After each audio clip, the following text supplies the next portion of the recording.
Brad Selden says bold prediction. Bryan hated the Hulk trailer. Yeah, hot take. We'll get on that later. Ladies and gentlemen, it is Wednesday night review. We have probably, I don't know, a couple stories to get into. We got a big market report. Probably open a box of optic retail just to have something to do.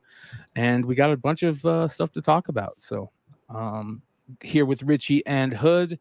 Everybody else that's out there that has the chat, the link is in the chat. Come join us. Some crazy news today. Steve Borok leaving CBCS. Bro, what's up with that, dude? That's Come huge. on, man.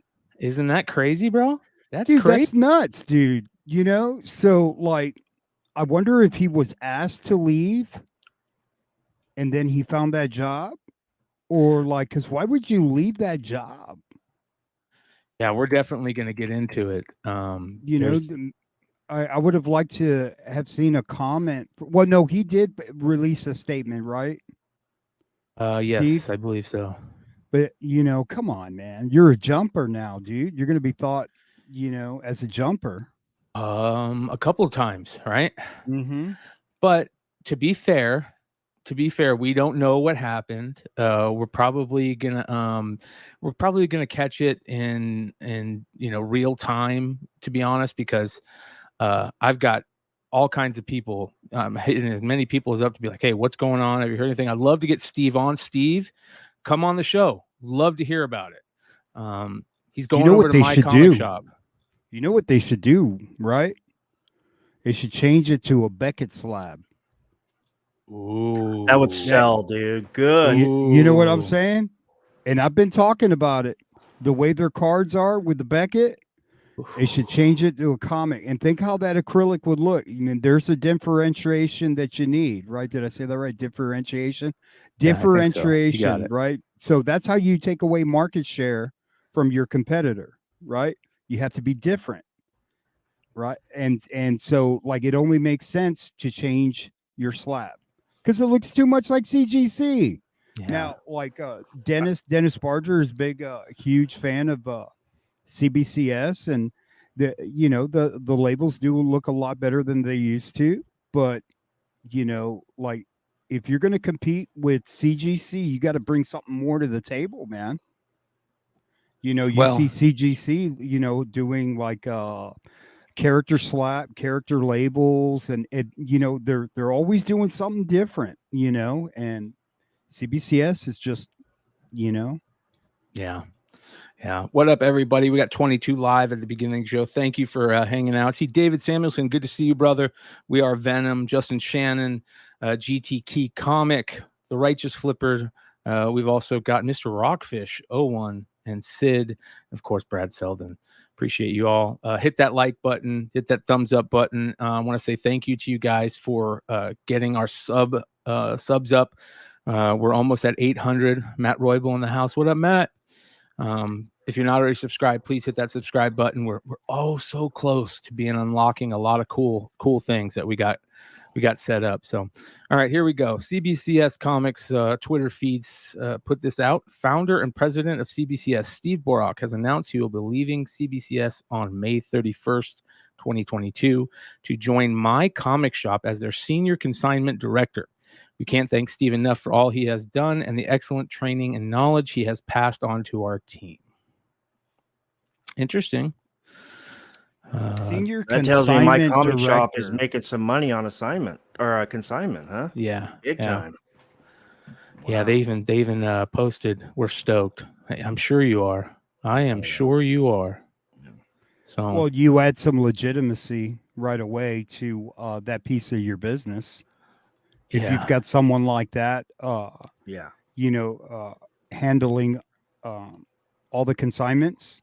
I mean, if I'm sending my books to My Comic Shop and I want them to sell it for me, like I feel a lot better that someone of that reputation is going to oversee that. Yeah. Well, Steve Borok was a pretty damn big name, you guys. Oh yeah, I mean that's a hit. That's a hit because now you got to think, do people feel comfortable sending their books to CBCS now? Yeah. You know, is it going to be a shit show? Because he was the one face, the legitimacy that you had at CBCS, right? I mean, that's he started the company. Now you have the founder leaving. What are you going to do? That CBCS needs a name, bro. Like that is huge. That is Yeah. like what Bezos leaving Amazon, bro. You know? I mean, that's a big fucking deal, dude. Yeah. Yeah, it's up there. It's up there, and I mean that's why we're talking about it. You know, we've kind of been talking about this struggle between CBCS and CGC for a long time, and the bottom line now is CGC's at that top of that pile by a long reach. I mean, they're King Kong of the King Kongs right now, man. But The shit you that they're notice doing. no, I was just gonna say real quick, Brian. I'm sorry to interrupt, but like, I didn't see a handoff in that statement, and I would like to welcome the new president of CBC. There was no handoff, Let's see so if that ought to they've make said me anything. unless they got somebody else. Like, does it Mm, say? They No. might they might have not have done the handoff out of respect for him. I mean, he's huge. No, You know? I was saying typically when someone's leaving and it's in goodwill, like Yeah. he presents the next face of the company. He hasn't posted anything on his Twitter in a long time. Yeah, there's got to be some 2019. shit going on behind the scenes, you know. I hope not. I mean, You know, well, listen, here's what I think. I would love to hear what Steve has to say. So let's hear it. Yep. Come on, Steve.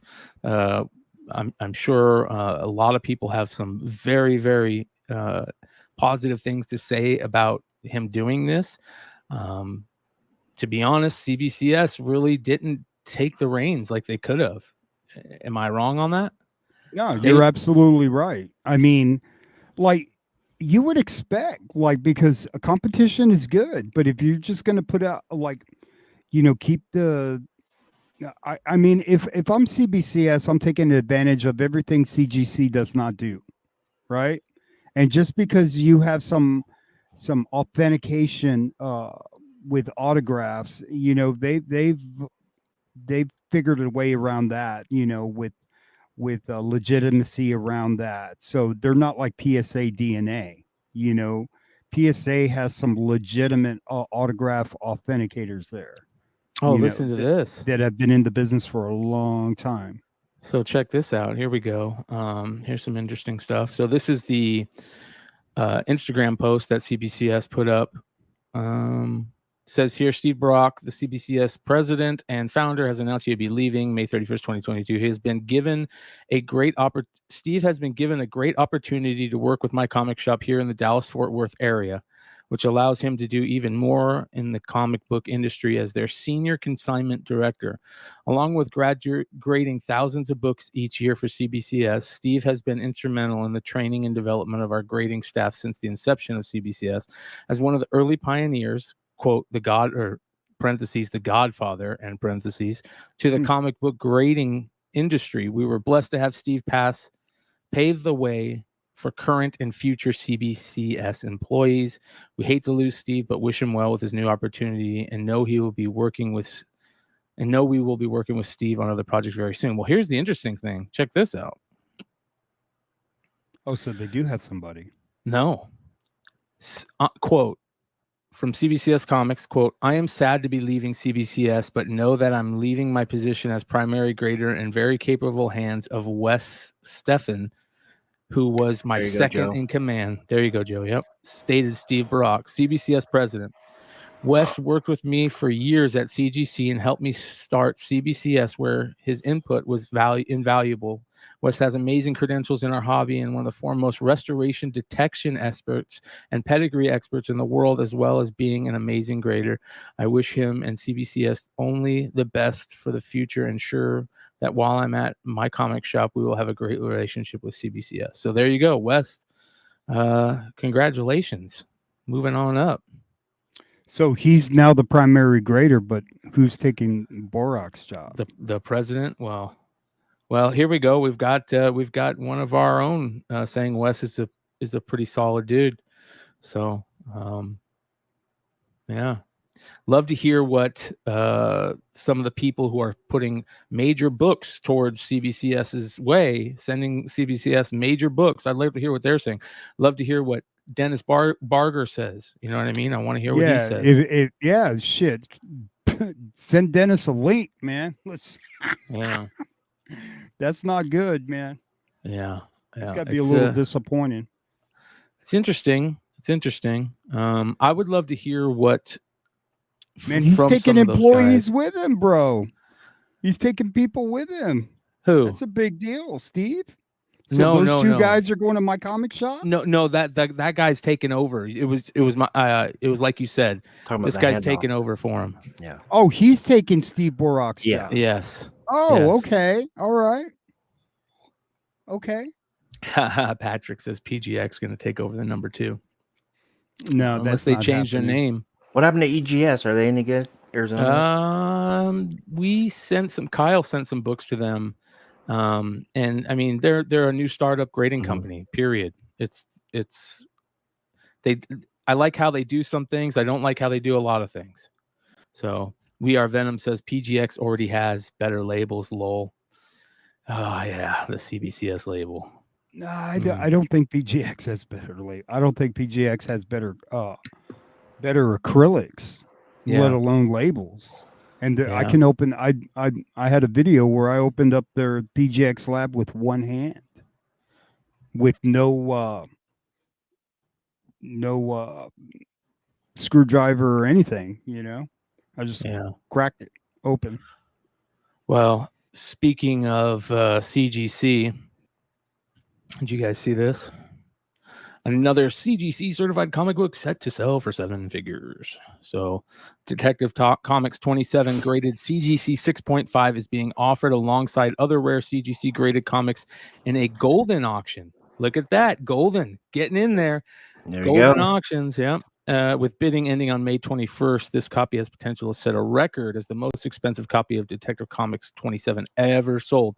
I think this might be Ken Golden's book because, as a matter of fact, watch this.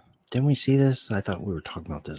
So they're in bed together now, huh? Well, no. I think that Ken. I think I played a video of Ken. Talking about it. Yeah, I remember. Yeah. I played a video of Ken talking about it, and I'm pretty sure that's his own book that he's selling. I'm so jealous of this dude, man. He's also got, I think he's also got that X-Men there. He's got an Action 1 or an Act. Did he have an Action 1? I think he has an Act. Here it is. Here's his that he's putting up, I think. Current bid $1 million. Oh yeah, this is what else other things that he's putting up. Shillers. Jesus. Look at these books. Golden auction. What is he doing? Why is he putting up his fire? Is this from his own personal collection? I don't know if they all are, but you remember he had those 2 books behind him. And to be honest, right now is the best time to, in my opinion, it seems like the best time to sell those books, right? Yeah. Get your money for them, whether or not you think we're going into a recession. Yeah. Man, a guy who's got a bunch of, I love this card. I love this card. Do you guys know about? Okay, we're going to take a quick segue and get some sports cards. So, I don't know, 10 years ago, I got back into collecting cards because of a forum thread on PSA's Collector's Choice forums that started talking about like cool, rare rookies and pre-rookies and foreign rookies that people don't know about. And I remember when I saw that this card was out there, I had no idea about this card ever until, I don't know, 15 years ago. This is a 1916 newspaper clipped Babe Ruth rookie card of when he was pitching for the Red Sox. Look at that. It says Boston Red Sox on it. It was cut. It was in a newspaper and they cut him, right? And this is one of the nicest copies of it. It's a mint 6. Can you imagine just having this card and let alone finding it in this good of condition. It's a newspaper, it's straight up newspaper. It's made out of newspaper. Yes, it's from a newspaper. Yes. Fuck. Yeah, 1916 Boston Red Sox Babe Ruth pitcher rookie card sold for $1.5 million. Unbelievable. Awesome, dude. That is awesome. That is so cool. So here we go, Golden getting into it. I mean, like he's got a lot of cool stuff up, and that's why I like what Ken Golden's doing. He's got these precious, he's getting into it. By the way, remember Golden is where Etchkin. It's Yellow. I like what Golden's doing. Yellow. I like the yellow. Yeah, isn't that beautiful? Wow. Beautiful. Yeah, that's gorgeous. All right, let's get back on track.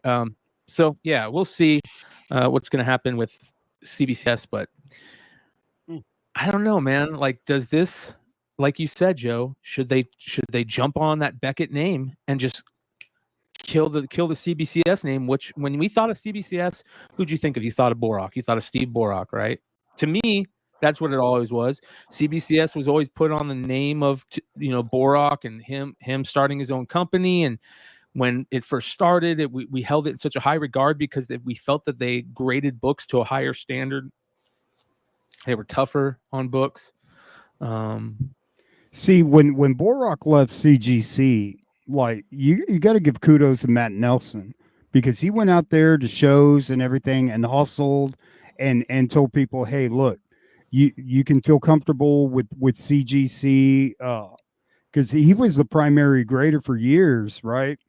And that's a restoration expert because he used to do restoration, and he was one of the best. Yeah, like he studied how to do it under, like, I forgot the guy's name, but people went to go study under him to learn how to restore comic books. So, like, that's a restoration expert, Matt Nelson. Yeah. I don't know anything about this other guy. I mean, I just honestly, like, there needs to be something different if Borock is going to leave. Because I was considering, because I had bought some slabs from shout out Kalen's Comics. I had bought some slabs just to see, I bought some 9/8 at a good price, and like I was kind of digging the label, and I said, well, fuck it, man. I may send some books, but now I'm not. Real quick. Yeah. Nope. Yeah. I'm back to CGC. But that's a good point. What you were just bringing up, Brian, going back, just to circle back to what Joe was saying. So we're losing an icon in the grading, right? I mean, he's an icon. I mean, he started both. He started CGC and he started CBCS, dude. So how could we recoup from that? How about rebranding to a name like Beckett that everybody knows? That would be that'd be huge. Yeah. And change your slab. If you put like a Beckett slab and you put that sticker, and then you expanded on your grading, and you leveled up the way they do cards, man, it'd be a lot harder to get 9/8. I don't know if you want to go that full route where you're just centering and oh man, you would really infuriate the community. But like a Beckett name with a brand new acrylic, man, that's the way to go. Because I want to see a different slab. I want to see something different. People want to show off their books in the best possible way. I mean, put something new out there, man. The competition is good. Give us an opportunity to see what something even better would look like. I mean, getting tired of these goddamn slabs, man. I want to see a better slab. Yeah. Well, we've got some giveaways tonight, you guys. I've got some giveaways tonight. At some point during the show, I'll show you the giveaways and I'll give them away. And the only way that you can win the giveaways tonight is to be active in the live chat and to hit that thumbs up. Be active in the live chat, hit that thumbs up, and you can be in on these giveaways. Giveaways, not just giveaways tonight. So give it away. Hey, I met Troy Aikman today. This I know is his new beer. Well, we got to talk about this. Hold on. Did you put any of the pictures up on your IG for that? I think I did. Right? All right, Yeah, hold I on. did. I'm gonna go before you tell us how that new Troy Aikman beer is. Let's tell them what happened and show them, because it's pretty cool, man. It's actually, this is a really cool picture of you chilling with him, because he doesn't look as old as he is. Dude, that's like my new best friend now, bro. Yeah. I mean, Dude, we look Joe- like Joe twins, looks like a dude. kid Like too. that's was what I about to say, told him. Yeah, you guys look exactly alike, bro. I Aikman turned has to the him. GHG. Sorry, go ahead, Joe. Yeah, no, I turned to Troy and I said, "Man, we look like we're practically related, bro." You know what I mean? He's got the GHG forehead. Yeah. Yeah. No, that's my company, and like, so I'm in charge of like all beer and wine and all the groceries in there. It's one of the biggest stores in cool. Texas. So like, of course, he's gonna come over and pay us a visit, and What I part of committed. Texas, Joe? Huh? What part of Texas? I'm in Corpus Christi. Okay. So, and we have The one of the craziest biggest town yeah. name. I'm not going ever. to say the name of where I work, So Yeah. Craziest town name ever. yeah, dude. Corpus Christi. Yeah. So, it was a good time. You see that sport magazine that he signed. He was like, I've got pictures. He was like shocked. He hadn't seen that picture in years, and that's one of the magazines I had autoed. Just a beautiful cover of Troy. Yeah, Well, I've met everybody else except Troy, and that was the first time I met Troy. I'm glad that you're into these Sports Illustrateds, because did you see what that Wayne Gretzky sold for? No, I didn't. Oh my God, let me find this. The What was it graded? A 9.8? 9.8? Graded or the Find it. It's graded, yeah. It sold for some ridiculous amount, dude. God. I've got a graded Tiger first SI cover. I got a graded LeBron. I had Pat. What's his name? He played for the Phoenix Cardinals. What's his name? Pat. The one that passed away in the Friendly Pat Fire. Tillman? Pat Tillman. I had there was only 2 9.8s on the census, and I sold one to a firefighter that wanted it really bad, maybe an offer I couldn't refuse, so I sold That's it to cool. him. That's cool, dude. Yeah, man, I'm surprised Tillman's cards haven't blown up, like every other card has. He's only got a couple rookies, and some of them are really cool, really cool. To get them in high grade is impossible. I mean, not impossible, easier because they're newer. Oh man, I'm trying to find this Gretzky. Where did I see that? It sold for some ridiculous amount, dude. On eBay or? No, it was an auction. Oh, okay. Yeah. There's a guy on eBay that has just incredible slabs, high grade Sports Illustrated. I bought a couple of slab books from him, and like it's worth it. But that, any Sports Illustrated, with like a rookie or something like that, pick it up. That's all I got to tell you. Like, Slam magazine, like a rookie on it, just like magazines are going to start taking off. Yeah, this was the UCLA one I had him sign, Sport from 1988. That's dope. Beautiful that is cover, really man. cool. Freaking young, dude. Look at that baby face, bro. So I remember when I was in high school, he was playing in the Cotton Bowl against Arkansas, and like that was I think Tom Landry's last draft. He chose Troy Aikman number 1. So and then they canned his ass. Man, I can't. Oh, here we go. Sold on February 27th. I can't see it because I can't sign into Heritage. Can you guys sign into Heritage? I can't on my phone, but my phone is charged. I don't have a user on there. All right, don't worry about it. Somebody signed into Heritage, but I'm going to crack this open and see how it tastes. Yeah, let's see. Let's see. So.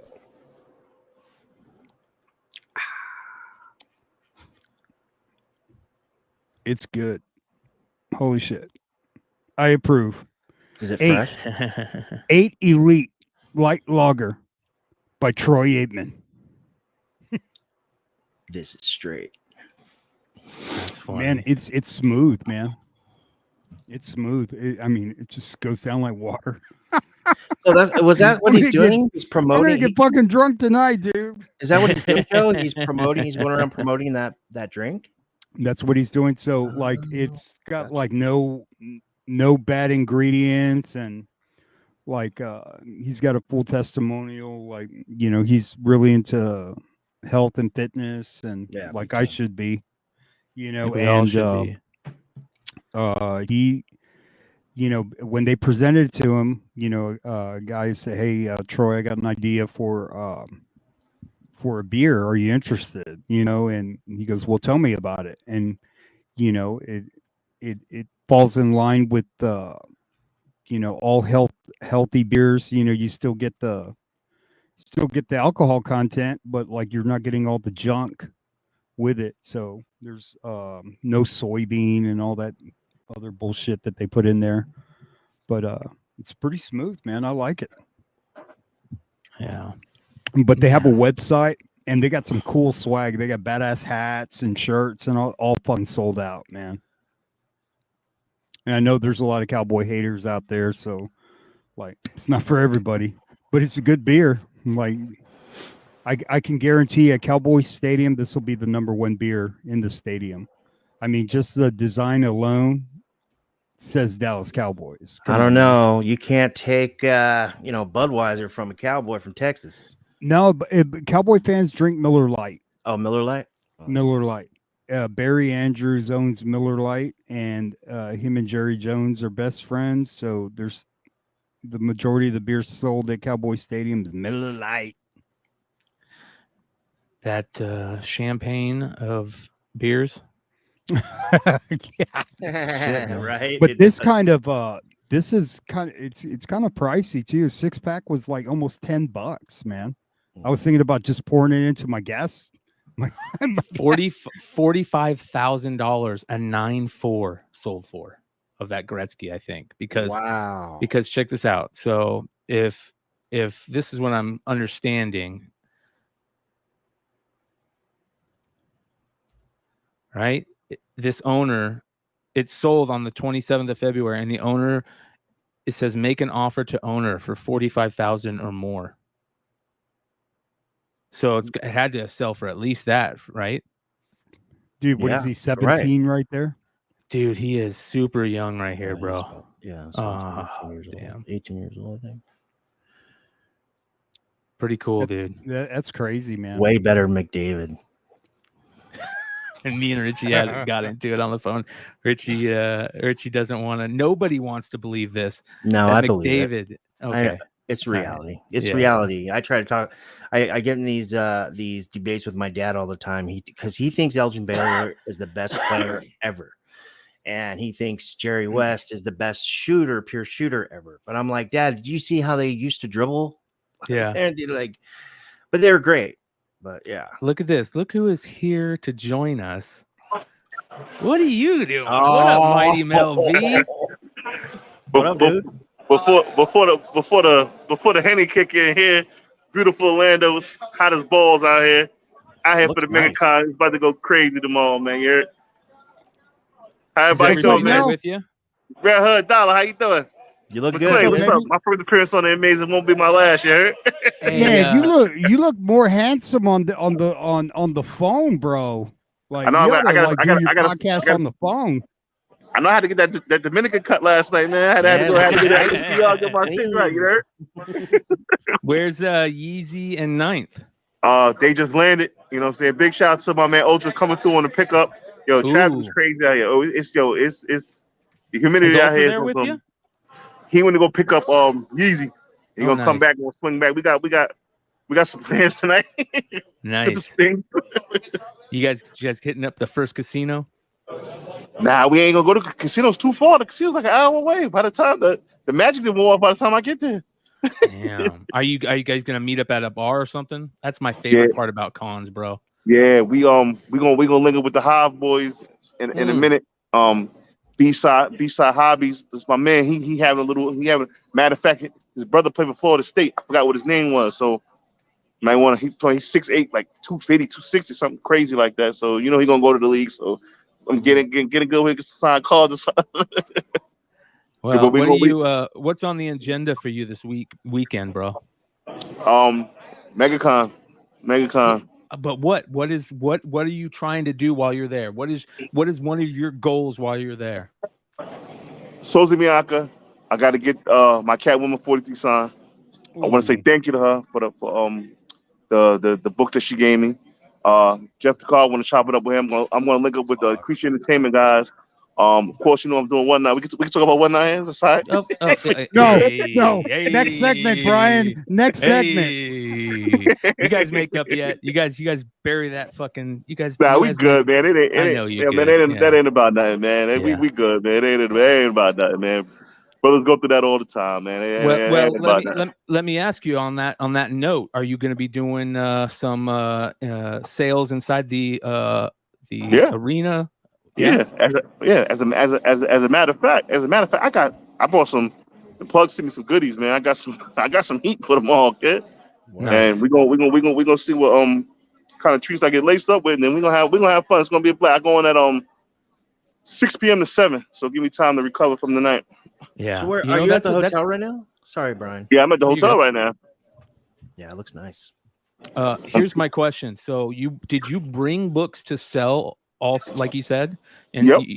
And are you going to ship them from there, or are you going to take them back with you? I bought 5 store folios with me, and so I'm gonna display them, put them right back in the store folio, take them back, and then and ship from there. Nice. And then when I get back to Korea, I'm leaving Saturday, so I'll be right back. I'll be right back in the hood. Oh, nice. Yeah, that's smart. That's smart. You guys did it right. Yeah. What were tickets like? I don't know. To fly. Oh, to fly. It was. I got this JetBlue card, and I've been had put a matter of fact. My first big purchase was when I purchased that the Ultimate Fallout 4 for $3,000. I put that on that JetBlue card, so I'm pretty much gonna fly for free for the rest of the year. Got him. That's how you gotta do things. The things with credit. There's a nice Bitcoin card from Upgrade. I got that in my arsenal. I'm gonna use that. I get Bitcoin back. I know Bitcoin is down right now, so as it is what it is. But get that JetBlue card if you plan on doing con seasons like this. That JetBlue card, all your purchases, man, pay for that flight, no problem. So who's all out there? You, Ninth, Yeezy, Hive Boys, Ultra. I just linked up with Phil. He about to go get dressed. He gonna come out with us. My man Adam, Strange Tales Collect. Love Adam. Adam's good dude. He in the building. He in the same hotel. DeMayo Jack, of course, in the hotel. We just got to link up with everybody, man. It's gonna be fun. Hey, isn't Illuminati there? Isn't Javon Jordan there? You got to say what's up to him. Yeah. Yep. I got to link up with him. Matter of fact, I'm supposed to be linking up with him tonight. Matter of fact, I need his number. Yeah, I'm supposed to link up with him tonight. Yeah, man, he's a good dude. Tonight's gonna be crazy, man. I just don't want to wind up on the news. No, you're good. Yeah, well, you need leg there. That's legs like he's one of those guys that gets hammered, but he knows how to like keep everybody right to the right moment before. Yep. And absolutely. The Hive boys are good at that too. So as long as James is around, he'll take care of you. No, James is good, but he get drunk, man. He's crazy. Yeah. That's my dude. That's my dude. I'm about to link up with him in like 2.3 minutes. All right, brother. Well, hey, look. Hey, what's up, bro? BC2. What up? Yeah. What up? Yeah, Philly. You gonna show how these up north boys do it. Yeah. Well, you guys have fun and keep us updated on all the goodies. Will do, brother. Tell everybody I said what's up and that I love them, and go buy some drinks on me. Absolutely, my man. I told him, Redhead always look different in every video I see him, and he's Zartan. We gonna call him Zartan from now on. All right, y'all fellas, y'all have a good one, man. All right, guys. Later, Phil. Later. Yeah. All right, good dudes. Good dudes. Love to see them. Love to see them chilling. That's Oh, you got Tebow's Tebow? first cover. Yeah, yeah. Is that the pass he threw to Damaris Thomas and he went to the house? No. But see, like Sports Illustrated's, like there's Doc, and then MJ. I got MJ, and then Carmelo. So like, if you're out there and there's a rookie or whatever, pick up their first appearance on a Sports Illustrated. Right? Don't miss out on the next. Great info right there. Or there's one that the I wish, prediction Will. Stros. I wish. All right, let's get into the She-Hulk trailer. You ready? Did you guys see it? Did you see it, Hood? Hell yeah, I did. Did you great. see it, Richie? Yeah. Okay. All right, here we go. Being a superhero is a trial by fire. Who's gonna protect the world? It's not people like you.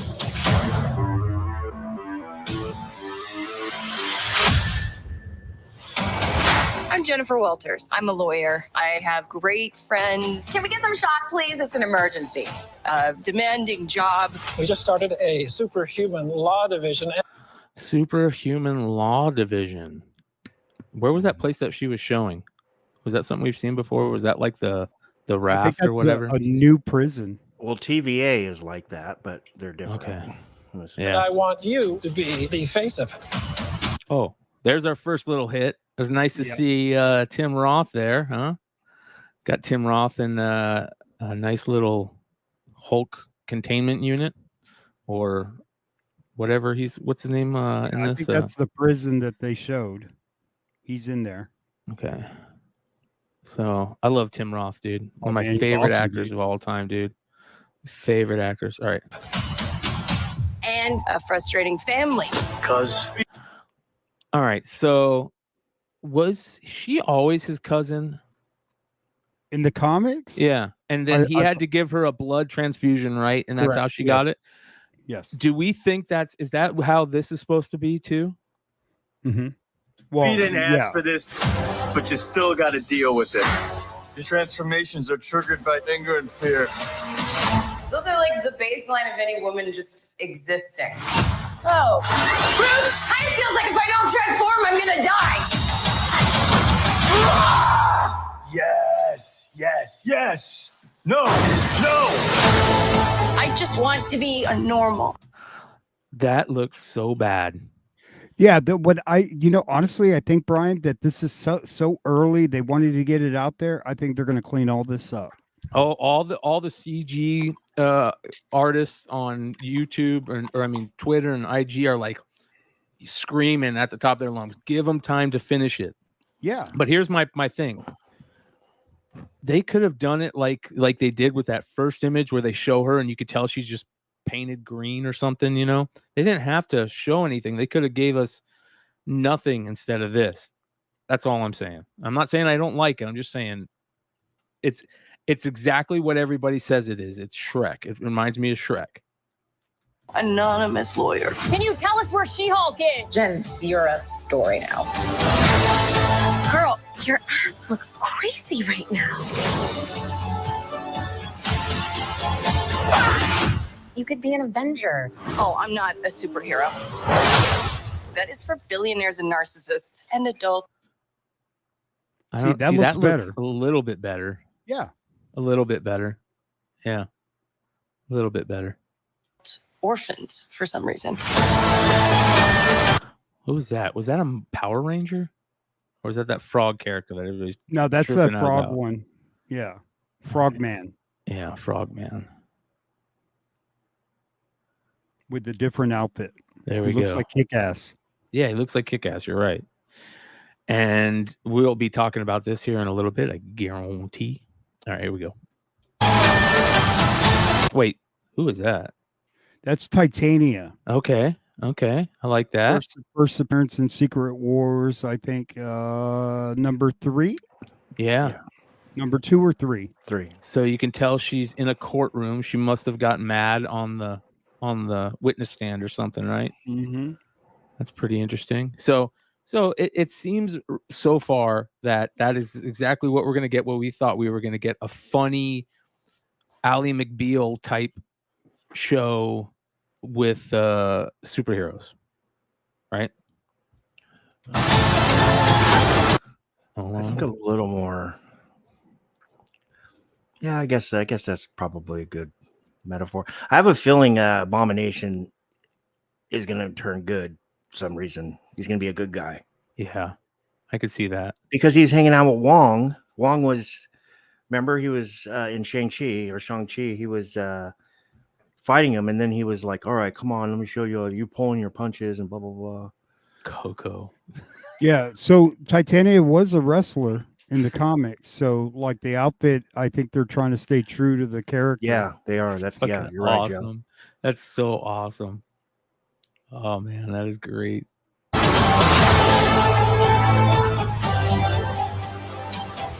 Is there anything more depressing than dating in your August 17th. You know what would have been funny if when they did this scene right here, all these guys were like comic creators. Oh, that would have been depressing awesome. than dating in your 30s? Yeah, this is the best date I've had in a while. Oh, Should we split She some looks good fries? there. let's get those to go. Yeah. Looks like my ex. My son's mom. She was 6'1". 6 foot. Oh, she's 6 Well, foot. there you go. Let me It's tell you, interesting. I'm excited for that. I feel like Marvel is back with that. Like Me too. this is the most excited I've been about a show. Like not Echo, not WandaVision. This is where I feel like finally we're moving forward. Like, and I don't give a shit what anybody says. Like you can't. Moon Knight sucked. Echo sucks. Like, I'm sorry, dude. And they're Loki. How can Echo suck? You haven't even seen it yet. Which one? Moon Knight? I saw Echo. what I needed to see. I Echo. saw 4 episodes of garbage. No, I'm talking about Echo. Echo, man, I already know. Come on, man, guys. Like, please don't make that show. I wanted to bring up Who wants to that fucking see that, dude? that shot of Titania. Dude, like nobody's getting mad. Like, me, make a fucking another Daredevil, dude. Don't waste money on Echo. Nobody gives a shit about Echo. The only people that give a shit about Echo are the ones that have their first appearance in the Daredevil and want to sell it for $2,000. You know what I mean? Like, I get it, but I want to see some good content, man. Yeah. Bryan, Coco Gal was referencing how she looks like a Latin wrestler or whatever. I'm thinking maybe they went for more of the look in the Marvel 2 and 154, where that's the first Titania, DeVito. She later, I think she becomes Love Vicious, but but in that issue, that's an entire wrestling team. That chick or that woman looked like a wrestler. Yeah. Yeah. So that might be a book. Marvel 2 and 1. 54. Well, It's I'm already looking up that there. You know what we were talking about before we went live? We were talking about like the shows that we don't expect to be good are going to be the good ones, and the ones we expect to be good are going to be bad. Yeah. You know, so like if we take that algorithm, you know, that formula, Miss Marvel's going to be great, She-Hulk's going to be great, and Thor's going to be great. Here's your Marvel 2 and 154, a great Deathlock cover. Yeah, I have a Mark Jewelers of that. Is that the first Frogman? No, it's a bunch of first appearances, but it's like a woman's female wrestling team, and the first Titania is first appearance in there. The one in Secret Wars 3 is the second. Who's Second Titania? Thundra? Okay, I got you. Yeah. Who's Thundra? Says Thundra cameo. Let me see. I read that book. When I got it, a lot of word bubbles, and I guess it's a character. I mean, there's 6 first appearances in there. There's Titania, which is the first Titania, which is DeVito, who later in the Marvel comics, she becomes Levicious, and then you have Screaming Mimi, Pancakes, Letha, and then they formed together for a wrestling, all woman wrestling group called the Grapplers. So I think that might be a sneaky book right there. See, Oh. with the show like She-Hulk, like if they have 6 episodes, like I don't feel like, oh man, there's not enough time to put all of this and that in there. You know what I mean? Like I'm good with it. You know what I mean? Like I have no expectations on that. Like when you go with a Moon Knight and you go with a Hawkeye, like that's not enough. You see what I'm saying? Yeah. So like I feel like that may be just enough for like a She-Hulk, and then you could have a season 2, right? All right. Here you go. Let's take a look at that book. See what we can find here. F11. Let's do this. See what we got here. Let me go. Let me not totally get destroyed on here. We're gonna find the wrestling team stuff. Here we go. And as one battle ends, another one of somewhat different variety is about to begin. So is that her right there? I mean, it's not color accurate, but I mean, it's kind of the same kind of outfit. Well, that's Thundra. That's Thundra. Thundra. Okay. Yeah. Okay. Yeah. Thundra is like I think the leader of the Grapplers. Her first appearance in his earlier book. I wonder.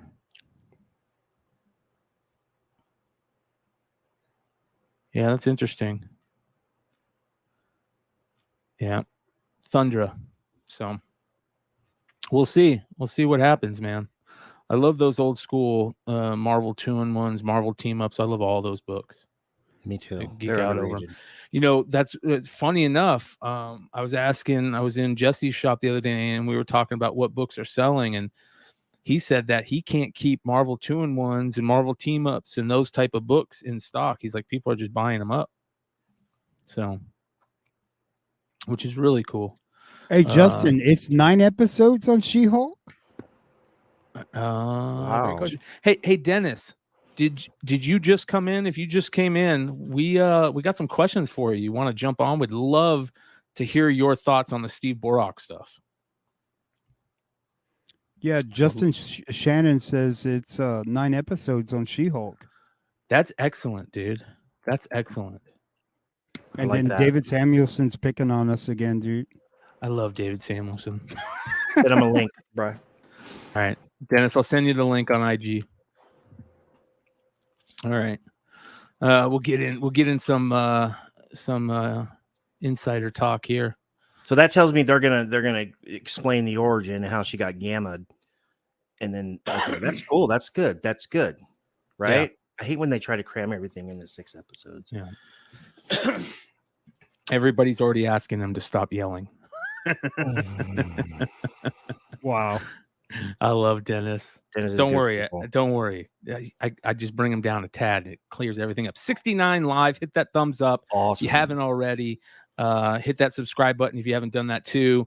We've got a lot of cool stuff happening at the channel. We've got a foreign show in the works. We might have a name change coming up soon too. And I'm going to put out a poll on the page on the page, and I'll link it and ask all the viewers and community members what they like better for names for the channel.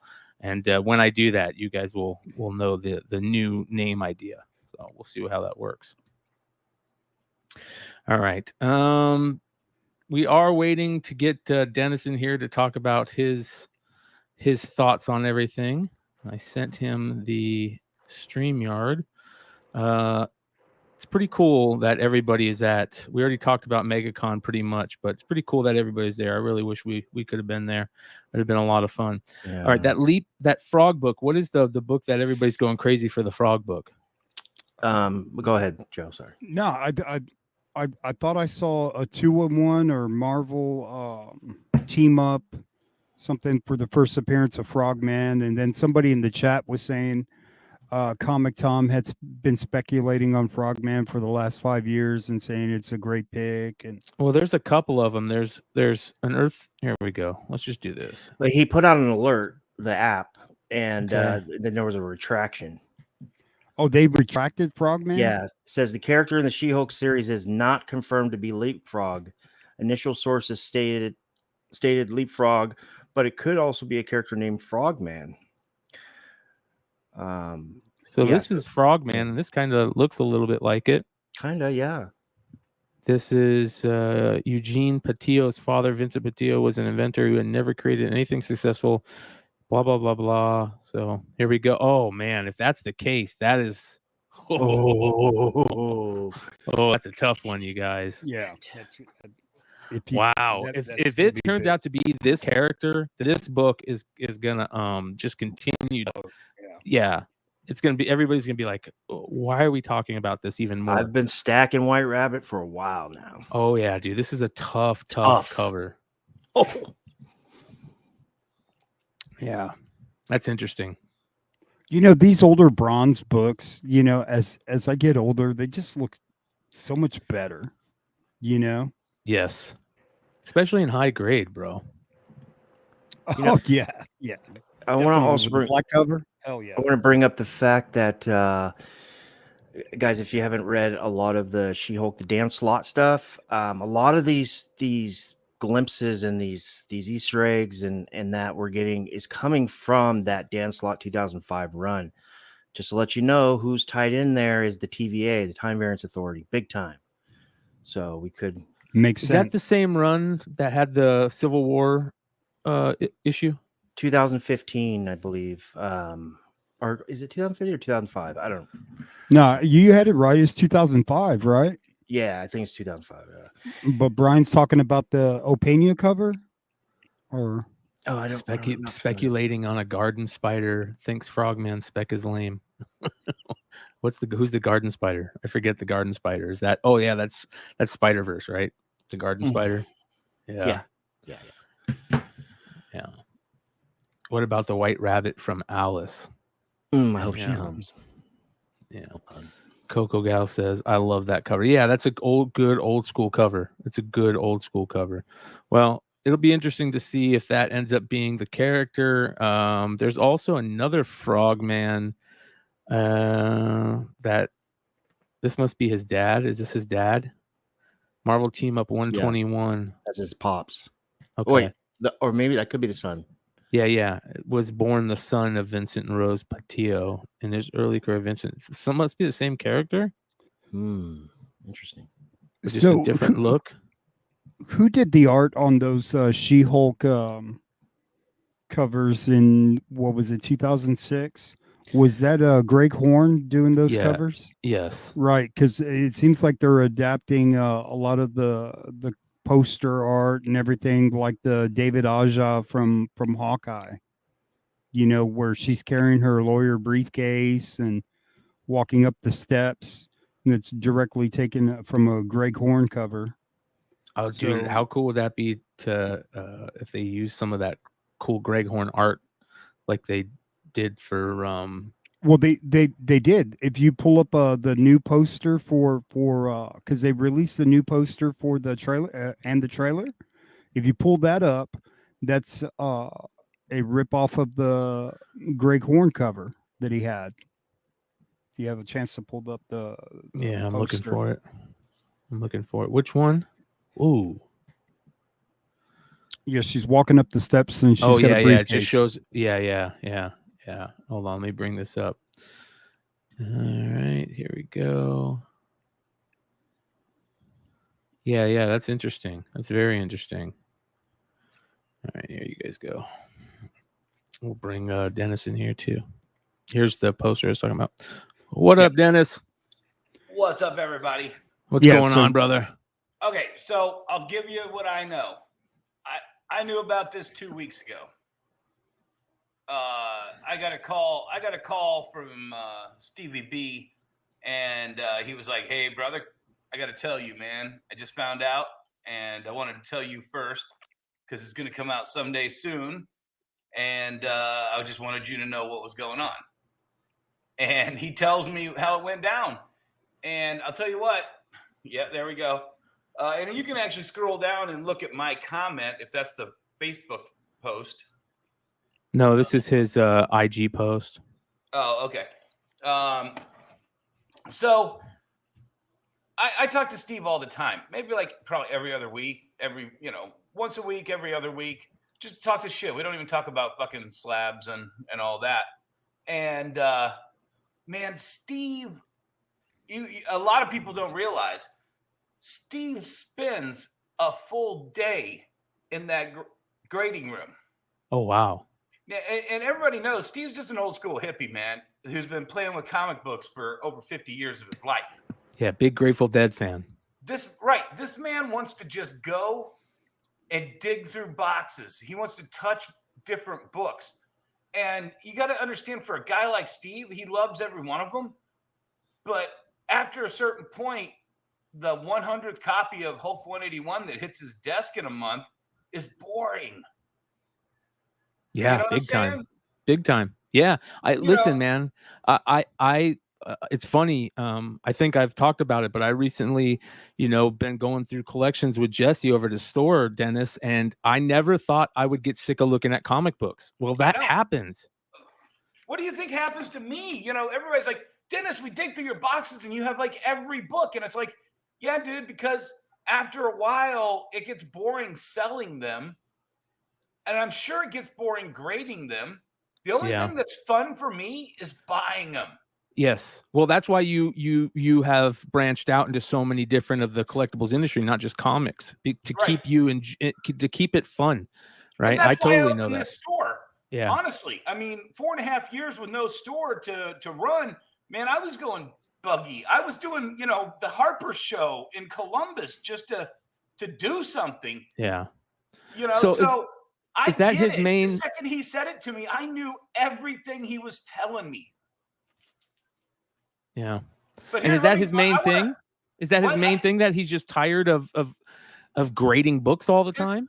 It's not necessarily that. I mean, he's been given one of the biggest opportunities. I'd say there's about 5 opportunities in this business. Being the second in command of Mile High, being the second in command of Metropolis Comics, being second in command at Midtown, being second in command of Lone Star or My Comic Shop. I mean, name me the Golden Apple. Yeah. Getting to sell all my books. There's your top 5 right there. Yeah. And so Buddy Saunders, the second, he's been friends with Buddy Saunders for at least 30 years, maybe 40. I don't know. And when Beckett bought CBCS and Steve was forced to move, and a lot of you don't know this too, and I'm not telling tales out of school because Steve will be the first, and he's such a sweetheart. His grandkid and daughter still live in Florida. And that killed him because he loves his grandkid. Yeah, one thing that I've always, anytime Steve's name comes up, the one thing that is always said about him is that he's a good dude. He's absolutely. Here's the thing. You can't be Steve Borok and chew all of the jobs that he's chewed in this industry and keep excelling upwards unless you've done everybody right. Yeah. I mean, there's not one bad word about him at CGC. There's not one bad word about him at Heritage. There's not one bad word about him at CBCS. And there's not going to be one bad word about him at My Comic Shop. Well, he is staying in Dallas, and that is because My Comic Shop is there. He doesn't have to really do anything, which is nice for him. But my second question is, you being somebody that is constantly grading books through CBCS, I mean, you're putting a lot of books through there. What are your thoughts on this? Did you see my submission today? Mm-mm. Yeah, pull up my IG when you have a second. Okay. But no, go ahead with the question though. So you being that person that sends a bunch of books through there, what are your thoughts? Do you have any feelings on this as being a comic grader? I'll tell you the inside baseball on this, and this is what I know, and this is what this isn't anything Steve's told me. Every single person I've met at CBCS, at the shows, at the little shows, the big shows, the couple times they've come out and literally collected my submissions personally from my store which they don't do for a whole lot of people. Every single one of those people was hand trained by Steve Borok. And here's the one thing that I don't think anybody knows, and it wasn't in the thing, and I'll just tell you. And if he's pissed at it, he loves me enough that I know he's not going to be pissed. His wife still is the customer service manager for CBCS. Yeah. Good. If he was abandoning CBCS, or if there was some kind of drama or to push him out, he wouldn't leave his wife there. Yeah. So to me, this was the golden opportunity.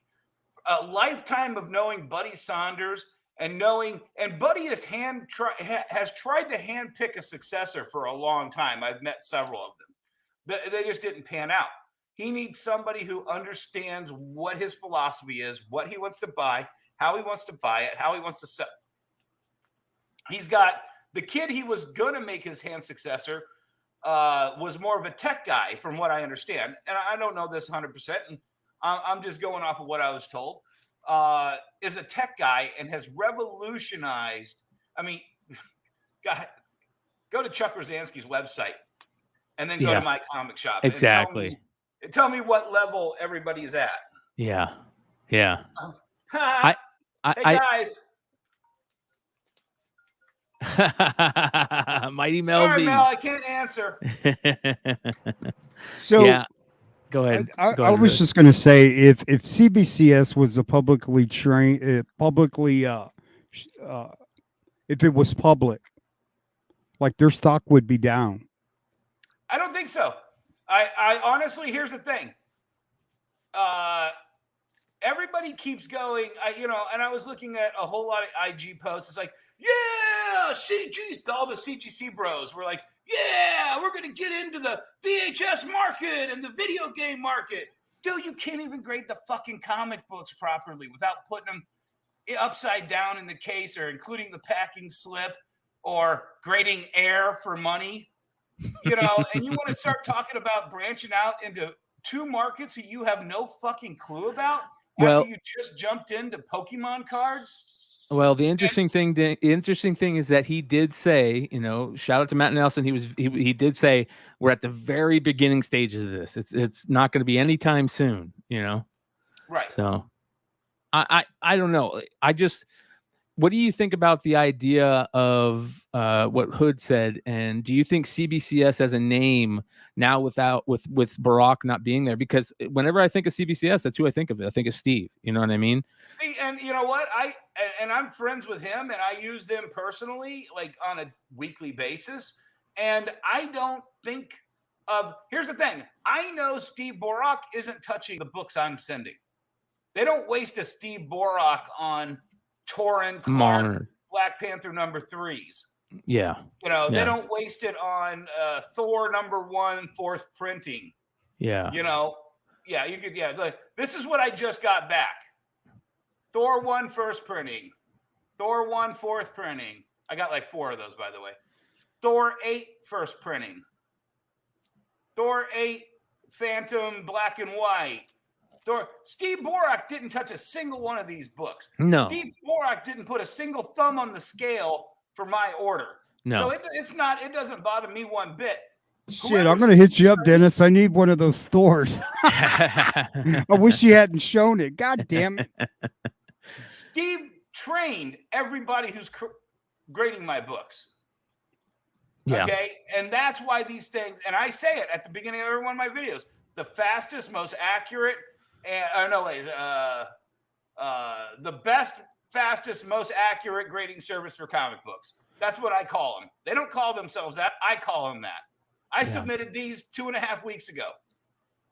Yeah. Yeah, but that's not a big deal because, Dennis, you've been doing this a long time, man. You know how to pre-screen a 9A. Come on, man. Oh, no, dude. Come on, man. No. You know what? What you're seeing right here is what got. Crook. I got, ask half price crook. I suck at pre-screening with my own eyes. Really? Look at these bad boys. They have 2 settings for a reason, and neither of them can point out all the shit that gets kicked out. Yeah, you got half price crook doing yours. I mean, he's a beast. Well, we did see this. Look at the other pile there. You've got a bunch of your Star Wars books going out. These were the pre-sales before Star Wars Celebration, which And the is pallet leaves tomorrow with the celebrations inventory. So and when do you leave? well, after Orlando. Yeah. I'm flying to Orlando on Friday. I'm coming back on Sunday. I get 1 day to wash my clothes and repack, and then I'm out on Tuesday to Monday. Nice. Well, definitely do us a favor and tell everybody hello in Orlando. Before we let you leave, I want to talk about this. Oh yeah, my breaking the internet. Yeah, to be honest, it's actually kind of cool because Okay, so what I didn't show you was the other side of the second book. And then I actually found a third book just yesterday. So are these both the same books or are these different books? So the one on the left is the actual free Marvel preview that comes with the big fat diamond preview. Yes. And what is this? The other one has a Fantastic Four preview on the front of it. That's the back cover. I don't know which one of those came out first.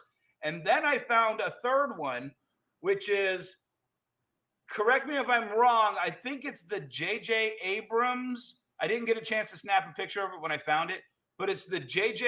Abrams Kids Spider-Man black and white preview on the cover. And on the back, it's the same Spider-Geddon. Well, there we go. Everybody's going crazy right now for this one. And it's interesting to see. I found, you know what it is I found this in my, because I've been stacking free comic book day previews and everything and all for this grand opening. So when I had free comic book day, I'm going through this and I'm like, the fuck is this? Everybody's going crazy for the first cover appearance of Spider-Punk. And here it is on a preview that is advertising the book that everybody's chasing. Yeah. What is that? What date is that preview? That solicitation? I don't know. You'd have to zoom in there, Brian. 2018. It's before the issue. So Spider-Geddon 1 is previewed in that preview. Because he shows up on the cover of Spider-Verse 2 in 2015. Who knows? I don't know what this is. It says in 2014, back in 2014, Spider-Verse. So I don't know. We'll have to do some more investigating on this. That's for sure. But it could be interesting. Yeah, no, I just threw it out there because I'm like, I'm seeing it. I'm like, okay, this clearly is before the issue everybody's going nuts for. Yeah. Cool find, man. Yeah. October of 2019, it says, or 2018. It says, so that must be when it's coming out. But that is a cool cover. I agree. I mean, it's got them all on there, you know. I just think at a certain point, you're going to have all four of the covers to kind of cover your ass. Yes. Right. Yeah. Yeah. If you're a Spider-Verse or any one of those characters, you're a fan of those characters.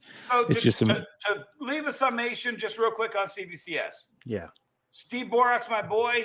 Either way, I love him and I wish him the best of luck. And I think he's going to destroy it over at my comic shop. I ain't worried a single bit. I'm going to be sending another 100 books to CBCS next week. And it doesn't bother me a bit that Stevie B is gone. Dennis, can I ask you a question? Yeah. I mean, I know him. I've only seen him on interviews on Flipside and other channels, but seems really cool. But I was wondering, dude, like you were saying, it is a rare, especially in our business, a commodity, so to speak. When you see a person's been in it this long, it just keeps trajectorying, keep going up and up and up. Is money could have been an issue?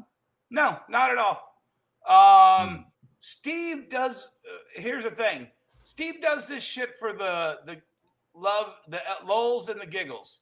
Gotcha. I mean, he's got some classic Marvel Mania stuff that he collects, old Fleer cards, black light posters. I actually sent that was a gift to him.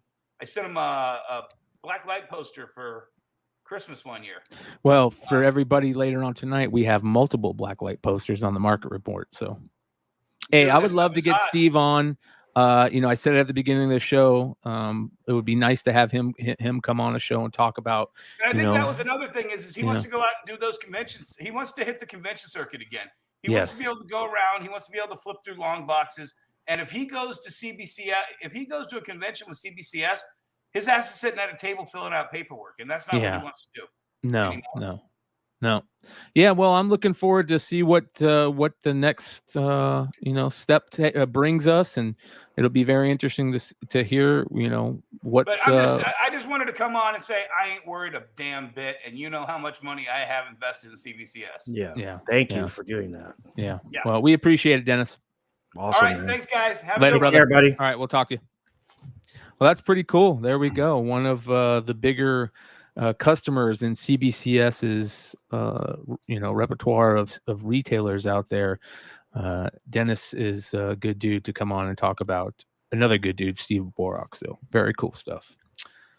All right, we have. Let's get into some of the.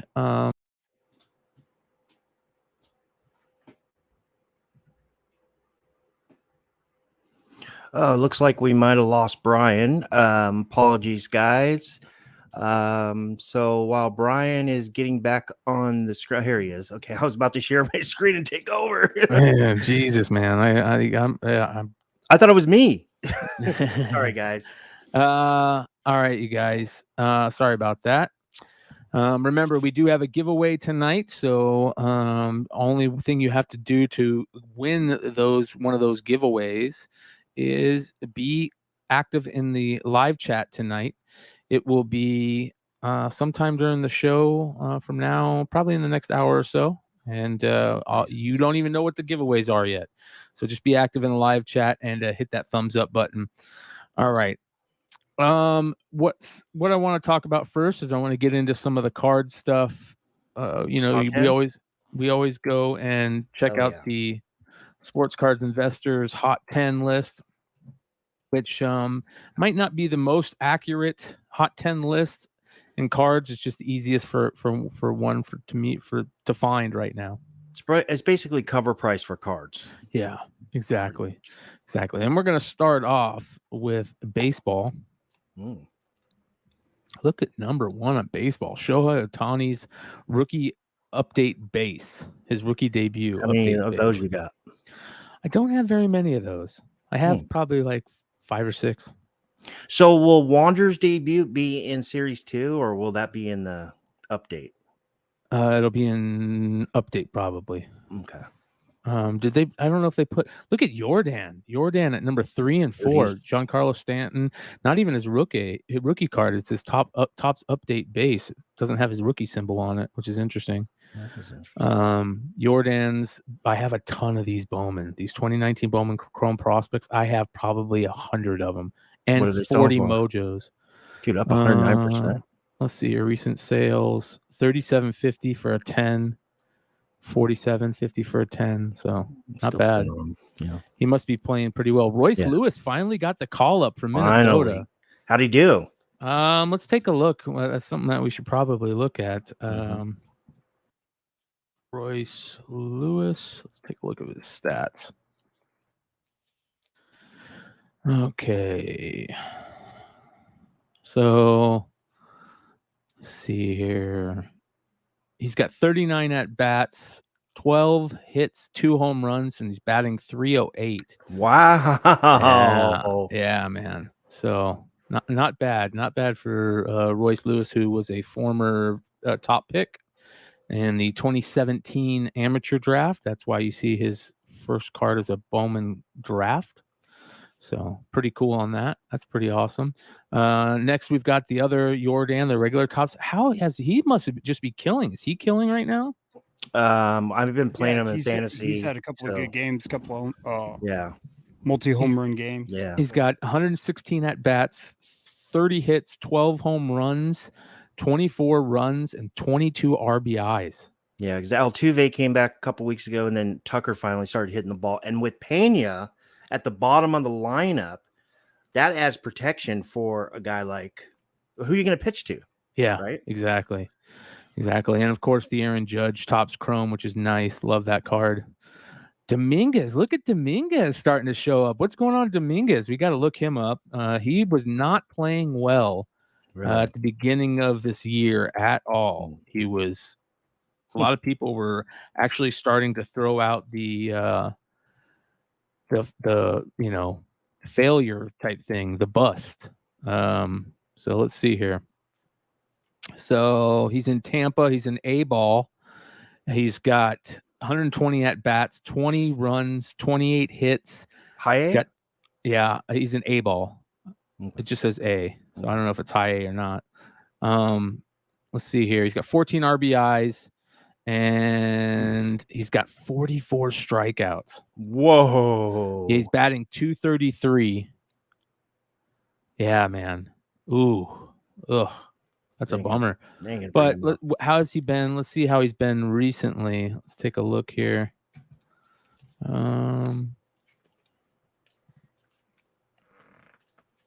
I don't know how he's been recently. I'm going to try and take a look here. Let's look at 2022 if I do this. Nope, it won't let me do it. So I don't know why he's there, but maybe he's done well in his last couple games. A lot of times, too, if you could get the card on the cheap, that's where you see people like speccing. Yes. And so when there's multiple purchases, I mean, it's going to populate on this app. Yeah. Let's take a look at what he's got. If it shows a little bit, maybe a little more in MLB. So he's got 125 at bats, 30 hits, 3 home runs, 15 RBIs, 4 stolen bases. He's averaging 240. He's got a 672 OPS. So yeah, man, that's rough. But yeah, he's looks like in the last couple of days he's been playing well though. So let's take a look at. Actually, I love looking at some of these prospects because you really don't get to see them swing, right? You don't get to see them. Let me show you guys this. Did David Samuelson just comment on a baseball? He's like the frogman of the minor leagues. Hell yeah! I knew we'd rub off on him. Let's take a look at his at bat here. Oh, they don't even show. They don't even show. Dude, come on, show the swing, man. Yeah, go back, Brian. It won't show it. Glitched. That's fucked. They don't show it. What if it wasn't him that hit it? Let's see if they show it a redo. Pulling a Matina. You know, if I'm Dominguez's family, I'm pretty pissed off. Wow, yeah, they didn't even show it. That is pretty terrible. That's horrible. I could tell. But I guarantee they got all his strikeouts. Here's a swing of his. Let's see here. You that's a Gary nice Sanchez. His swing. That's Sanchez? Yeah, the catcher for Minnesota. He's played for the Yankees or whatever. So yeah, there's Dominguez. Dominguez at number 8 this week. And look, another Jordan. The Jordan Chrome Refractor. Man, he's got 4 of them in. Oh, first Morel. You got that? I got that. Yeah. There you go. Christopher Morel must be playing well and the minors. So, all right, let's go take a look at basketball. Of course, the playoffs are here. I don't even want to talk about who's Luka. left. Fuck. Hey, Jordan has 12 home runs right now. Wow. Did the Suns make it or no? They got beat in Game 7. They got destroyed in Game 7 by like 50. It was hilarious. Oh my god. It was hard to watch, but it's okay. I watched the Rangers game immediately following, and I was super stoked. Okay, here we go. The Ja Morant card. This has been number 1 for 3 straight weeks, you guys. Yeah, and back and forth for the last few years, right? Yeah. Well, the reason why this has been so hot is because it's got the rapper guy, it's Key Glock, and I always forget the other dude's name that passed away in here. Young Dolph, I think is his name. Yeah. Dolph. Young Dolph. So we're gonna talk about next Wednesday. I'm writing it down right now. We're gonna talk about people and backgrounds of cards. That was actually 3 seasons ago. My time flies. Yeah. Since the new 2020. That'll be a fun little segment to talk about. But of course, yeah, it's Luka, all Luka. Jason Tatum's there too. Even and Boston beat Milwaukee, so that's crazy. Luka, Jason Tatum, Ja Morant. That's all it is. The whole thing. It's all. Ooh, Brandon Clark gets in there at number 10. Brandon Clark gets in there at number 10. Another man. This 2019 Prism set is just so stacked. And I'm gonna have 10 blasters coming in to sell. What? Yeah. Well, you didn't wait. Can you please let's circle back. How did you get those? Shout out to the Hive boys. They had the ability to get a case of blasters. Wow. I bought 10. I think Yeezy bought 4 or 5. Wow. Good for Yeah, you. Man. yeah. So, and then we opened one live, and guess what I pulled? We split the one box. We split 3 ways, and we each got 2 packs out of it. Guess what I pulled out of my 2 packs? I don't know. A jaw base rookie. No way. Yeah, dude. And it is huge. centered. It is centered perfect. Centered perfect. Yeah. Nice. Dude. Yeah. So all right, that is basketball. Let's get into hockey. Nice. And then we'll end it out with football. Oh man, look at that. Number 2 non-young guns. And a McDavid non-young guns on here. All right, we're starting off with Ottinger, who has just been stellar for Dallas, but they're done now. So he was at number 1. A Yager score rookie. Not even Yager's best rookie. Probably one of his worst, but it's there. Best hairdo. Yeah. Brock Besser at number 3. That's cool. McDavid Upper Deck Star rookie base at number 4. I don't know what I want more. Do I want a McDavid rookie, more Young Guns, or Austin a Poppy Matthews? rookie? Yeah. McDavid. Think so? Oh yeah, bro. Oh yeah. All right. McDavid. Get McDavid first. Lafreniere, number 5. By the way, we're gonna replay in a second here the Sam Rosen's call on that Rangers win. It was amazing. One of the greatest. I want to turn it into my ringtone. So we'll go after that after hockey. Is Lafreniere on the first line?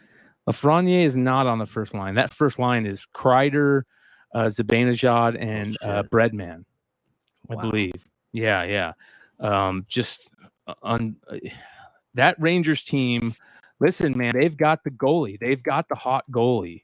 That Sherstikhin guy, he's up for the Hart Trophy. The Hart Trophy is McDavid, Austin Matthews, and Sherstikhin, the goalie for the Rangers. And it is that's what you want. I always knew the Rangers had a chance at a cup when Henrik was playing, right? Because Henrik is a generational goalie. You know what I mean? Right. Yeah. So, all right, hold on here. All right, so I want to play this for everybody. This is one, speaking of the Rangers and Alex Lafreniere, this is what happened in Game 7 the other night at home, which is even better, at MSG, Madison Square Garden, one of the greatest barns in all of hockey. This happened at home the other day. Here we go.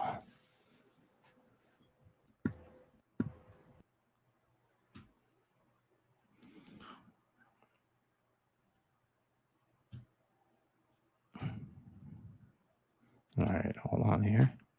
All right, here we go. And across to Panarin.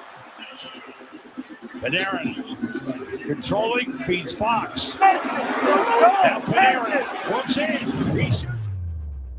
Listen to this call.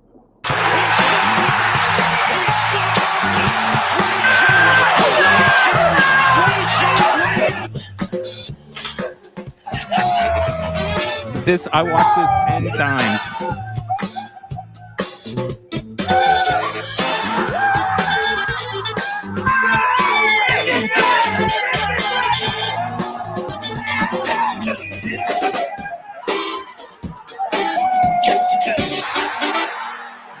And by the way, that's not even the best one. Check this out. This one you hear Sam Rosen's call a little bit better. Is it right here?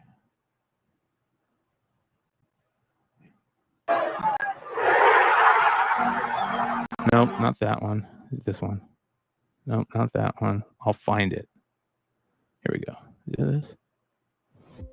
Nope, to be in front. Not that.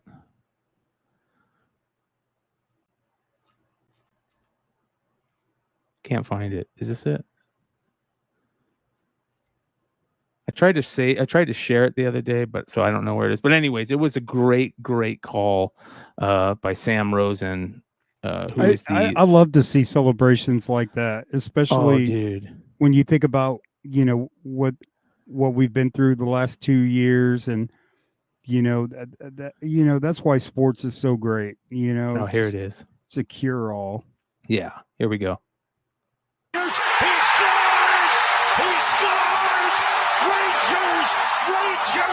Rangers win!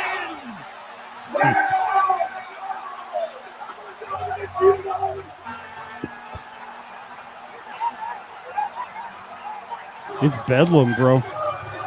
I've got goosebumps, dude.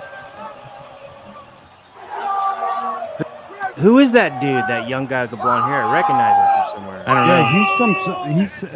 The Rangers win Game 7! It's Banter! Listen to this call coming up. It's Justin Tuck. Yeah. Right here. He shoots! He scores! He scores! Rangers win! Interesting. So is this their first Stanley Cup playoffs they've ever been in? No. Oh, hell no. I'm kidding. But it's been a while, and when It's you're a been a New Yorker, bro, the expectation to win is every year. 1994, baby. Since Lundqvist 1994, and Richter, right? Lundqvist and Richter years, right? Yeah, 1994 is the last year they went and they won. But Must say it was on that team, right? they Bryan. broke my heart in 2006. Oh. All right, here we go. Bryan. So Lafreniere at number 5, Kaprizov at number 6, Cole Caulfield at 7, Corey Perry at number 8. Look at that old school Corey Perry. First ballot Hall of Famer. Oh yeah, Trevor Zegras at number 9, and at number 10, Cale Makar. I don't have this. I think I have the regular, but not the platinum. That's a cool Nice. card. Yeah, that's a cool card. All right, so let's finish it out. Of course, with football. Okay, can I show you one thing real quick? Yeah. It's a card. So Will Smith's rookie card sold for $3,000 on March 1st. Oh my God, dude. I mean, March 31st. I'm not surprised. 3,000. I'm not surprised. People are That's idiots. crazy, right? It's Look his at- hoops. It was Fitz. part of the hoops. Nice. What's up with Okay. Fitz? Fitz at number 2. I don't know. He must have officially retired or something. No, I I'm not haven't heard sure. that. So there he is, a Fitz rookie, which, by the way, Larry Fitzgerald's Contenders rookie is one of the toughest rookies to find. It's so low printed, and same with Really?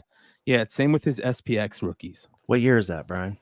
04, the same year as Eli Manning and Ben Roethlisberger. Very, very tough to find. I've been looking for years and still don't own one. All right, Joe Burrow is at number 1, his Donruss base. Justin Herbert at number 3 with his Prism base. Mahomes, 2017, the rookies. That's nice. That's a nice one. Our very own Josh Allen at number 5. And another Herbert at 6. Jalen Hurts at number 7. Number 8, Justin Herbert again. And Brady's Skybox Impact base at number 9. Tough card. All Brady's rookies are tough. And look at that. Barry Sanders at number 10. Very, very cool card. Iconic. Yep. Dare I say card. So it's very cool. Nice. Card market has been kind of crazy lately, right? Mhm. It's been very interesting. I've seen, I've saved some interesting stuff to share with everybody. I love looking at, oh my God, hold on. Look what Dennis, is that? Oh, I thought that was a rookie for a second, Dennis. Dennis found a Ovechkin MVP card in some old box. You need to see if that's from 04 or 05 or 05 or 06, Dennis. Yeah. All right, let's take a look here. Some of the saved stuff. Have you guys been paying attention at all to the Topps Instagram account? No, but I am following him. Oh my God, you guys What are happened? gonna laugh your ass off when you see Wade Boggs. Wade Boggs is there opening packs, right? And he is the funniest motherfucker. Dude, he is so funny. And you could tell he's a super drinker because there was always those stories about Wade Boggs just going toe to toe with anybody on the flights. Yeah, he looks like a hockey player. Watch these Wade Boggs interviews. This is so funny, dude. Hold on. So I'll play a couple for you guys. We bring you back to your World Series year, Wow. 1996. Oh, let's see what we got in 96. We'll let you have That some was sheets of these in there. There we go. Dig into That's that. me. Take us back through that year. Oh, I will. And I can Damn, that's Wade Boggs. These cards are childproof. What the fuck Already is. You know for sure is a We drink. weren't messing around Let's in see 96. what we do have. Mhm. Oh, prospects. Okay, we have prospects. A couple of prospects. Yeah. Looks like he works in Oh, Vegas. my man. Kirby Puckett. Passed away way too early. Kirby Puckett. Oh, man. I didn't know he died. Oh, Makes yeah. you early. proud. Yeah. All Let's right, see what let's we see got. What's this right here? More prospects. We're getting a lot of prospects. Funny. I was always known as a suspect. So I was never a prospect. I was a suspect. Yeah. I was a suspect. Dude, Dude, he he's is, drunk. oh He's no, fucking drunk. Dude, he is so It's funny. gotta Watch be this. hammered, right? Watch. Oh my goodness. Showtime. We did it. He pulled his own card. Showtime. We got it.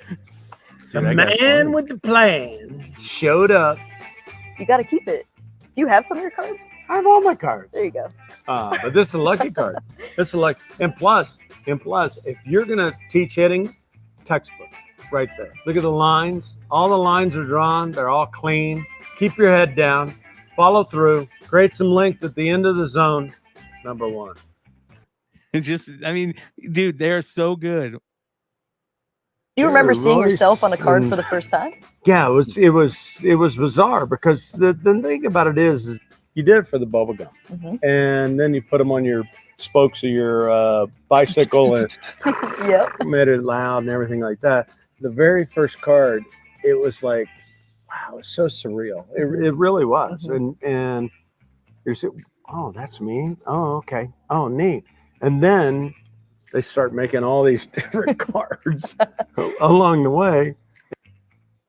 Yeah, dude. They did some really, really good videos with him.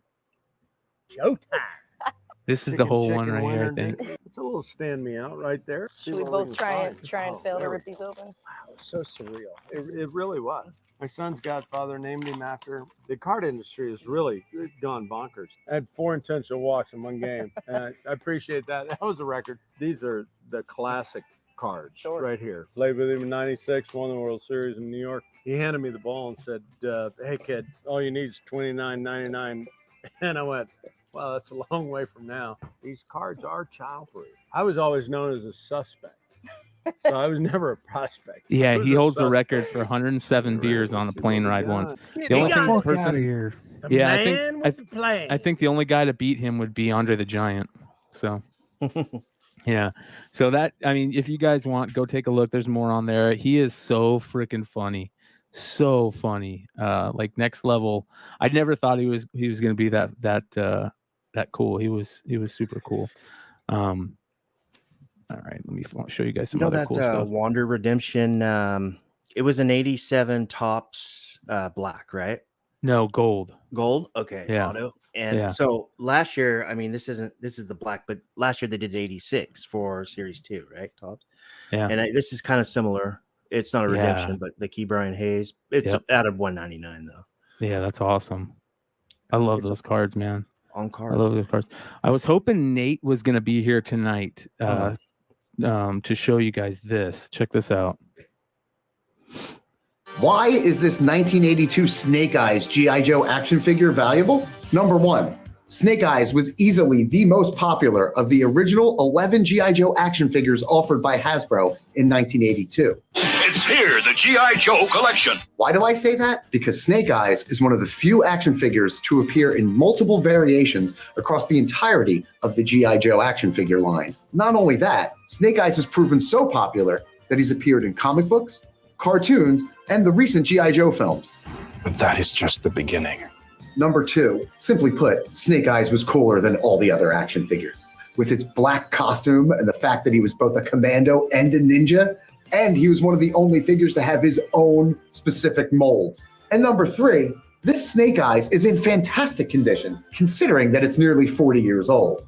It comes graded 85 plus, near mint plus by the Action Figure Authority, and is one of the highest graded action figures in their census. Why is How cool would it be to have that? And the reason that I would love Nate to be here for that is because Nate tells a great story about his Snake Eyes V1 figure that he still has unopened to this day. So wow, one of these days we'll have him talk about it. Really cool stuff.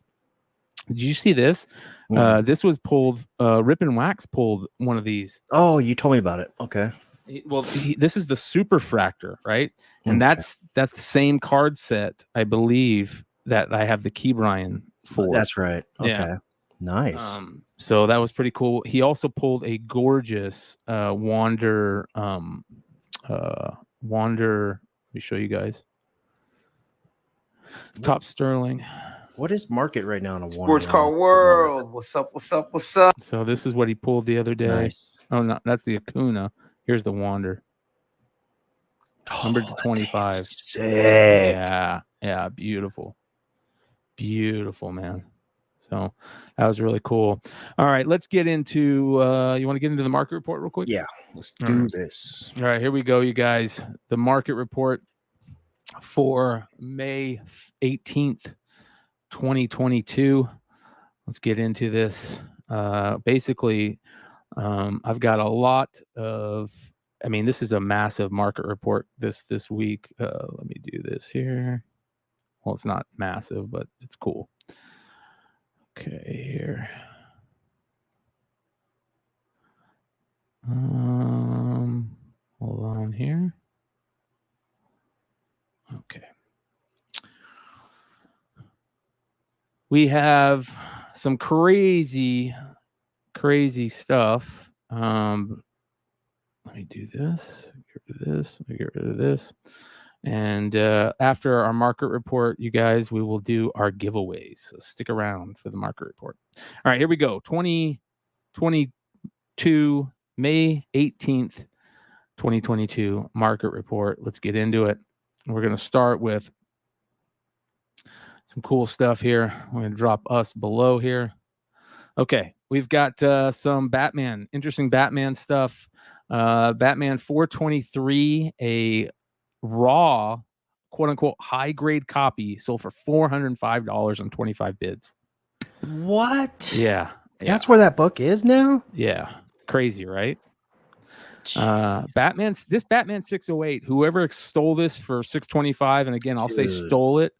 I think that's $1,000 book all day, in my opinion, right? And I pulled mine down from eBay because I was like, I don't even think it's time to sell. And $625, I think that person got a deal and a half for that 608 second print. Such an iconic cover. Probably might be Jim Lee's, one of Jim Lee's top 3 all-time covers. Totally agree. And that Batman Harley Quinn no number Prestige is such a tough book that in a 9.8, I think $800, 52 bids. I feel like that should be $1,000 book easy. Me too. Tough book, prestige format. When I saw $7.99, I was like, wow, that seems kind of low. Yeah, right. Next, we've got some cool Spider-Verse characters. Not necessarily character, but the J. Scott Campbell 1 in 50 Superior Spider-Man number 20, a 9.8 signature series signed by Stan Lee. 25 bids, $1,325. I love Stan. Don't get me wrong, but that looks like shit. I agree. I wouldn't have bought that book, but people love Stan Lee. Yeah. That Ultimate Spider-Man 1, though, CGC 9.8, 1 in 30 Pacelli variant. Beautiful. $3,867 on 38 bids. Shout out to McClay and Longshort. They've been talking about that variant for a while. Man, that is crazy book. And finally, that Spider-Gwen Gwenverse number 1, the Torrin Clark Comics Pro variant. What? $587 That can't be right. That can't be right. Dude, let's take a look. That's a great question. We have to see if that is indeed the case. Let's see your what is it? Gwenverse number 1. And you can put Clark or Comics Pro. Yeah, it was on Ben's list. And then the week before it was on Key Collectors List. Oh yeah, and bro. Like $90. Oh yeah, bro. Hold on. The first one that popped up, I'm looking at solds. Oh yeah. Ho, ho, ho, ho. What the fuck? Oh yeah, this is crazy, bro. So we missed out. Yeah. We slept. How about that one, you guys? $1,000.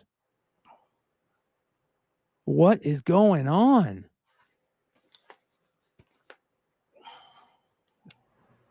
That is crazy. $1,000, 29 bids. That is absolutely crazy, man. This is nuts. Yeah. Extraordinary. And it's a trade, right? It's a store variant, yeah. Yeah. Okay. Store variant. Yep. Man. Look at that. Fedor is saying because the economy's bad, he's noticing prices that are down a lot. Yeah, they probably are. I'm not surprised. I'm not surprised. But some of these are great deals that people were able to get. $587, $1,000. One went for $1,000.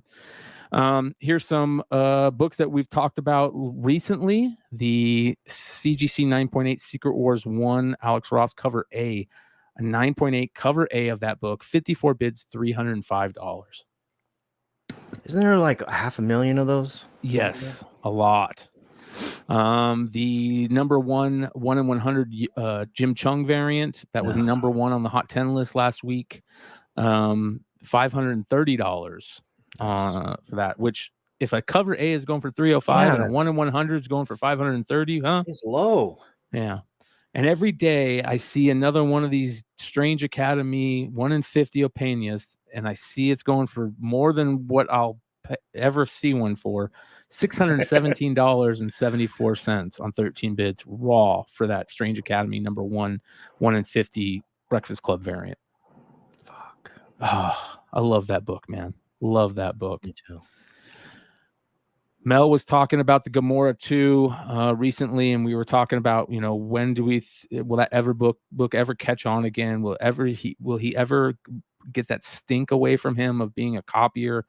And this just goes to prove that I don't think it's happening anytime soon. This book was an $800 book before the boom. It was an $800 book, but remember when he got caught cheating or copying? That was an $800 9.8. That was the beginning of 2019, right? It was even before the that. end of 2018. Yeah. So yeah, $293 for a 9.8. Mel, you need to jump on that soon, my friend. This is crazy. A 9.4 newsstand Vengeance number 1, $3,000 on 24 bids. So Miss America Chavez is still kicking. Yeah. I wonder how. I mean, it's a newsstand. I get it, and it's a modern I'm guessing Marvel. Like 1%, right? Yeah. It's a crazy book.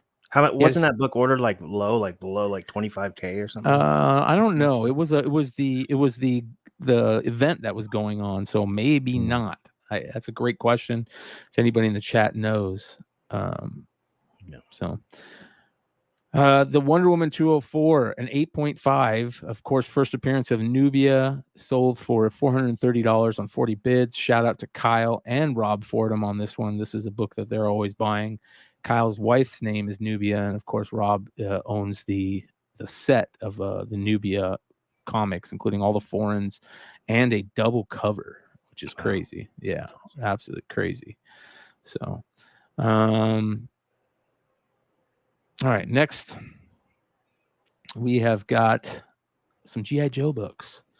Now, these are, speaking of foreign comics, these are the UK issues. They are shit paper, newspaper. They are magazine size. And whoever got these, I think, got a great buy. They're matching covers of Storm Shadow and Snake Eyes. Just beautiful books. 9/8, Pop 1 and Pop 2. 377 and 306. I'm not mad at that. What a great score for that person. I love those magazine size slabs. I think they're so cool. I'm with you. And now that we, recently heard that Matt Nelson say that they're upgrading those magazine slabs, to make them even better, I'm loving that even more. So I can't wait to send off some of my magazines. Yeah. I might have to send off some to CBCS, though, depending on how long it takes, because supposedly magazines at CGC take for fucking ever. So we might have to send some magazines off to CBCS. All right. Already hit that. Next. All right. Shazam 28, a 9.8 sold for $5,300 on 25 bids. What a book. That's crazy, man. It's a monster. Yeah. $200 shipping too. How about that one? I mean, do you think it still goes up? I mean, Rock is playing Black Adam. You know, I he's going think to do a so. good job. I don't know, man. That 5,300 seems quite hefty, but I think that book is going to continue to go crazy. You know what I mean? Oh, okay. That's good info right there. Oh wait, sorry.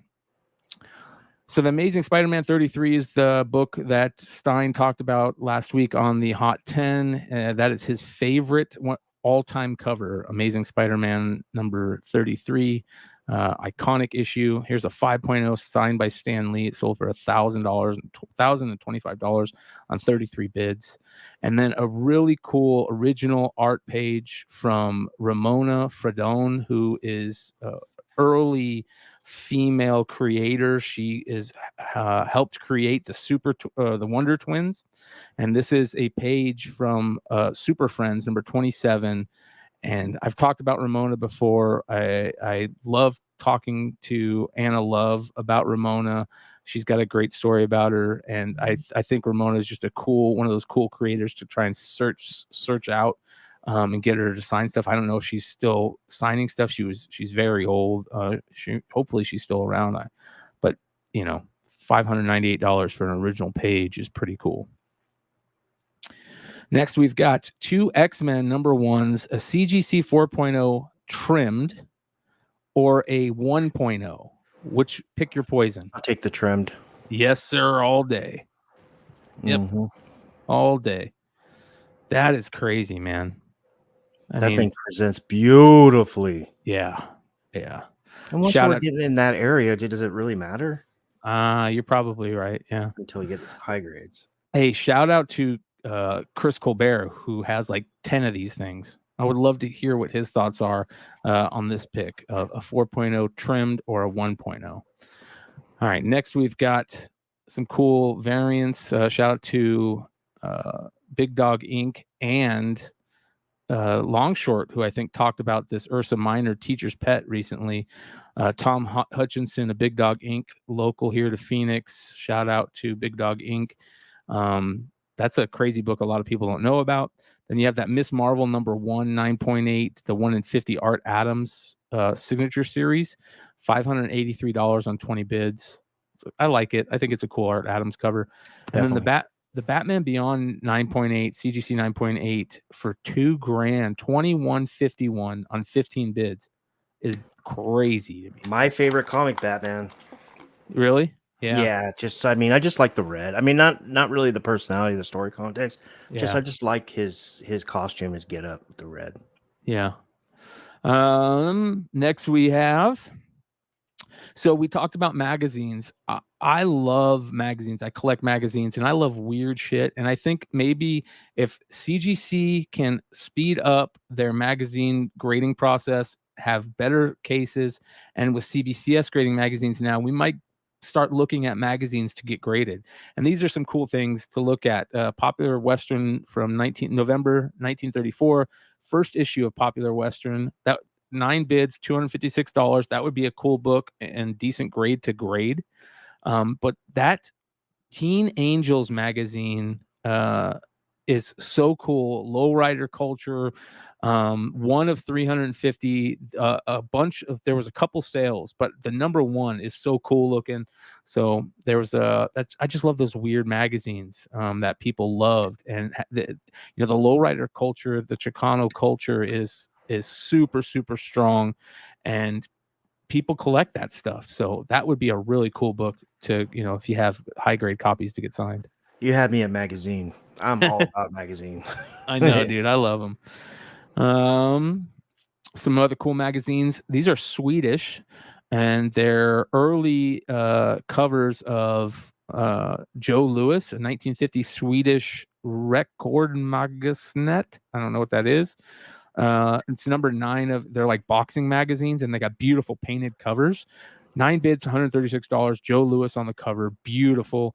And then the 1966 issue number 29 with Cassius Clay on the cover, aka Muhammad Ali, beautiful, beautiful. $328 on 11 bids. That's sick. Yeah. All right, we've got another great magazine. Back issue has some amazing covers. It's got some great Brian Boland covers, some amazing Adam Hughes covers, some just beautiful covers on that, and very collectible. There's the number 23 with that great Adam Hughes Mary Jane that you can only find there. $150 raw on Ted Bids. We talked about the Bored Ape marijuana secret history of the war on weed issue that went crazy. Well, that got me thinking about the Rolling Stone Bored Ape issue, and there's a 9.6 that sold for $709 and a 9.8 sold for $2,020. Supposedly there's only 2,500 of them, and they're numbered, so be on the lookout for those.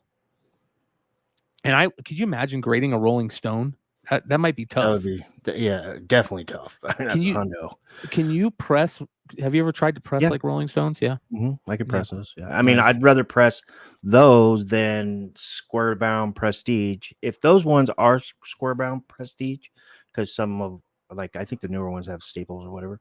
If they are, they're going to be a little tougher. So anything that boils like a crease, anything that boils, like it just, even if it's tiny, and you see on the cover, if there's a bubble there, you can't, there's nothing you can do. It's like breaking color, same thing. Yeah. But if you don't have that and you just have dents and stuff, all day. Nice. The Whatnot variants have been plentiful the last couple of weeks on eBay. A lot of them. They're selling. People must be getting theirs back from CGC. A Invincible number 1, the Virgin variant sold for $450 on 43 bids. Is that low? Seems like it. So, and I think it's low because people are starting to flood the market. Okay. But you know what is super low, and I can't believe it sold for this low. A 9.6 of X-Men 141 sold for $365 on 17 bids. I would have bought that all day at that. Oh my God, White Pages. Yeah. Dude. Wow. What day did that end on a Wednesday? May 18th, bro. Today. Right? Wow. Yes. And then the Pop Kill number 4, 9.8 sold for $932. I wish I would have seen that. Didn't see that. Here's some cool tickets. Nirvana full ticket from the Great Western Forum in December 30th of 1993. Full ticket, $200, one bid. It must have got put up and bought it now right away. And then a Beatles ultra rare 1964 full concert ticket from their Vancouver concert sold for $8,000, $8,100 on 41 bids. Now, the reason why I bring these up right now is because grading tickets is going to start getting crazy once PSA lowers their prices. That's awesome. I have so many, bro. Yeah. From the forum. It's ridiculous. Dude. I have the Gretzky break, the goal, and I have a bunch of other ones I'll tell you after. Oh, yeah, dude. You got to start getting those graded, man. We got to start looking at and in the collection that I've been going through over at Jesse's, there's tons of tickets, 3,000 hit tickets, all kinds of crazy stuff. So. Okay, so let me ask you this, because you're probably, and I bet you people are probably thinking this. So, okay, stub or full ticket? Stub is a full ticket is always better, but stubs still sell too. Now, do they give them a different label if they're ripped? That's a great question. I don't know if it's a different color, but it might say stub on it. Okay. Yeah. Gotcha. Yeah. Will Miranda says he's got concert tickets from France, Nirvana tickets from France. That's awesome. So, Uniform 13 said he sold some of his tickets. He got a lot for him. All right. Next, some more great magazine stuff. A Vampire Tales number 2, first appearance of Satana. Great cover. That gargoyle vampire thing with that chick on the cover. Just beautiful book. $330 on 19 bids raw. And then I love these old school 1930s magazines, New York Nights and Hollywood Nights. That New York Nights from September 1936, volume 3, number 4, is a crazy cover. It reminds me of like that pulp / pinup stuff. Yeah. And same with the Hollywood Nights from 31. Pretty cool to see what those sell for. I feel like find those in high grade. And I wish Hood was here because I got some Marilyn Monroe, classic Marilyn Monroe magazines. She's on a ton of magazines from that era, from the 40s and the 50s and the early 60s, before she ever got big. So those there's an 8.0 of Modern Man, Volume 4, Number 9 from 1955, with Marilyn Monroe on the cover, sold for $299 for an 8.0. And then that January 6, 1968, Janis Joplin concert poster that was at the Sacramento State Men's Gym and looks like beautiful condition. Yeah. $1,000 for on 58 bids. What a cool score. Dope hippie poster too. Yes. Yeah. Very, very 60s. We've also got some toys here. The Star Wars Episode 1 Action Fleet, the Trade Federation droid controlled ship from Micro Machines. Now, a lot of people don't realize this, but those Micro Machines Star Wars things, some of them sell for a lot of money, including like they have little figures where you get a ton of figures in them. They're really tiny, like Jawas. The Jawas sell for a lot. Be on the lookout for some of those Micro Machines Star Wars toys. They sell for a ton, as you can see here. 58 bids, $311 for that old school toy. So the vintage G.I. Joe Cobra Rattler vehicle. I said that right. Cobra Rattler vehicle. A 4-wheel drive Rattler. What is going on? Mm-hmm. I'm a little pissed at this. The Rattler is one of the greatest G.I. Joe vehicles of all time. And we all know it's not a 4-wheel drive Jeep. It's a plane. It's an A-10 style Warthog. Cobra, badass. It's got Wild Weasel, or it's got not Wild Weasel. Was it Wild Weasel? Who, I think that was his name. The pilot. Yeah. Man, that Cobra Rattler. Why did you have to do this? Well, it sells for a lot. A 1998 Cobra Rattler 4-wheel drive with Vipra, $260 on 5 bids. So they probably added the 4-wheel drive Hasbro or whoever the toy maker is of this, because they couldn't give it the airplane effect. So. Yeah. Shout out to Cobra Commander Gal. She knows. Yes. And then the 3-pack. So we were talking about Snake Eyes earlier. This is interesting. This is the comic 3 G.I. Joe comic 3-pack that has the Snake Eyes figure before he gets blinded and stuff, or not blinded, but gets injured in Vietnam. And it's a famous issue. Sells for $240 unopened on 8 bids. So pretty cool. More G.I. Joes. I talk about the Ninja Viper figure a lot. It's one of my favorite all-time figures, and it's still selling for a ton of money, bagged with the black swords, not the silver swords, the black swords, $595 on 25 bids. Such a cool item. That Techno Viper 3 is surprisingly rare. It came in a vehicle that they put out late in the G.I. Joe run, and they repainted the Techno Viper. And for some reason, that, even though the Techno Viper is an ugly ass figure, it is a much beloved figure. And that variant of the Techno Viper sells for a lot. I used to have that unopened, that vehicle unopened. It's almost like a Voltron type vehicle, if I remember correctly. Sold for $191.38 just for the figure, just for the Techno Viper 3 figure. So on 19 bids. And then a Cobra officer, still sealed in the manufactured bag. It was one of the send away figures, I believe, sold for $202 on 18 bids. Look how clean that Cobra emblem is on his chest. That silver Cobra emblem, it looks so clean, man. Oh, beautiful. The black AK. I got a question. You were mentioning, so these are 3 3/4 action figures. So is that the size of like the Star Wars? Yes. Okay. Yes. Yep.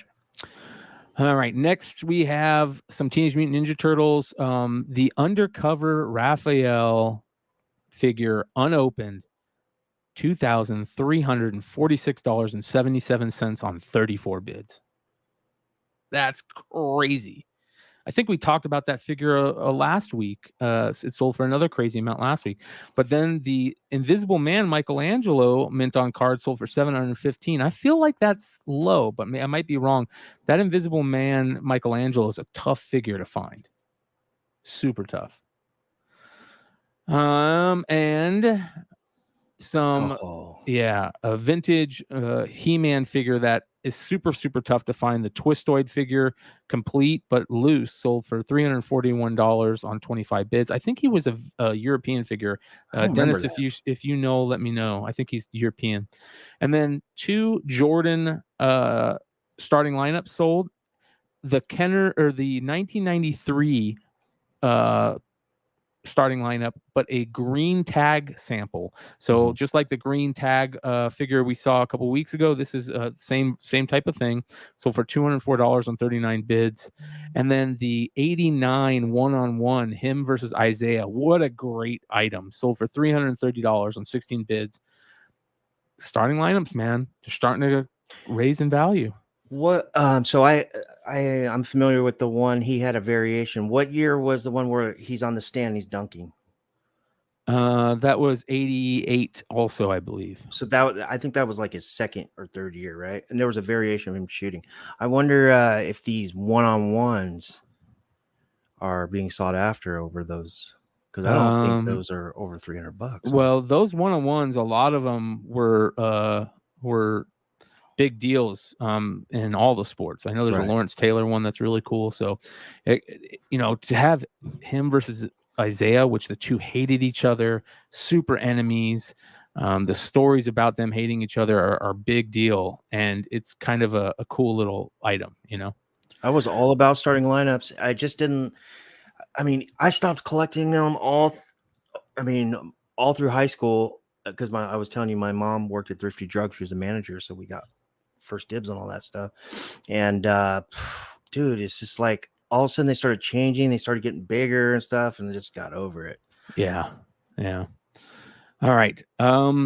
This is some interesting stuff. A lot of Nintendo Powers is sold for $352.99 on 28 bids.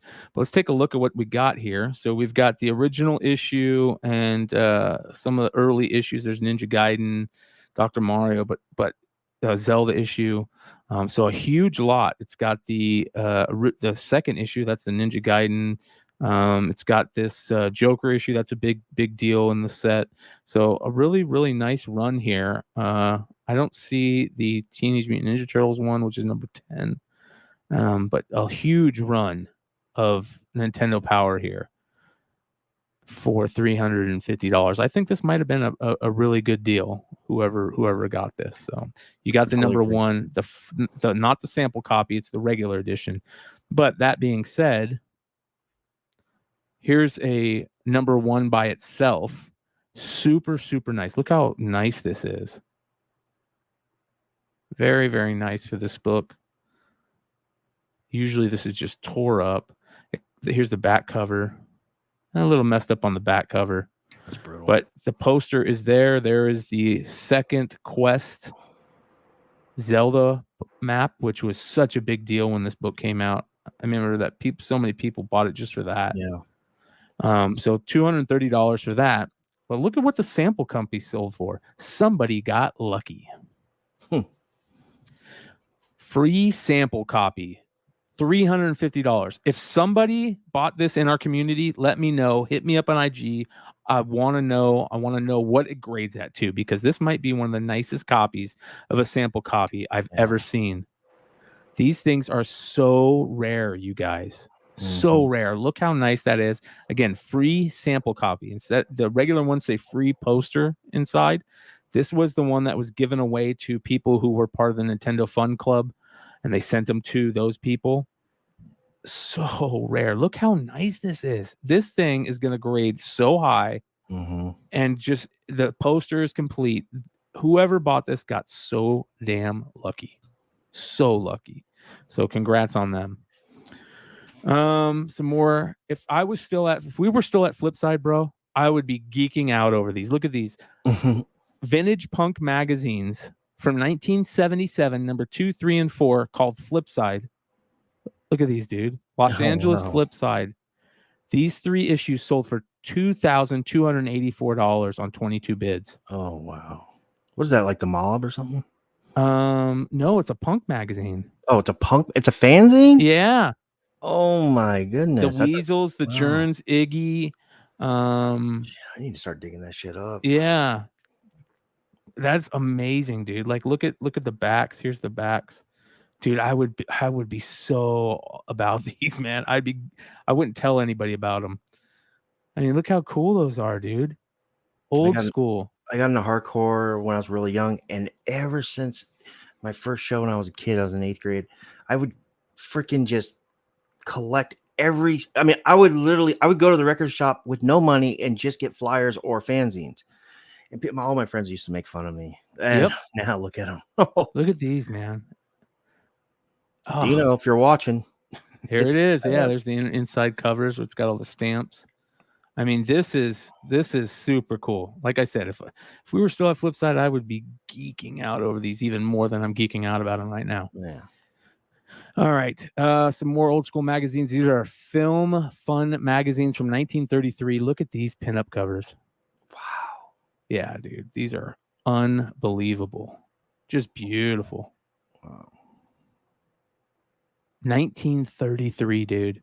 Wow. Yeah. I thought they were like 50 or something. 1933. 25 cents that they were at the time, sold for $342 for all 4. Here is something really, really cool. This is a Todd McFarlane poster for Pearl Jam concert in Denmark. I don't know if people have seen this, but if you're a Spawn fan and you haven't seen this, you can thank me later. Look at that.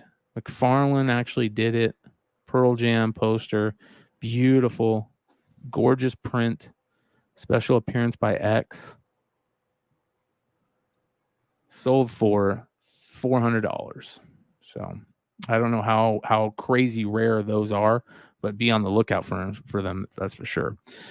This is an original 1966 Grateful Dead test handbill.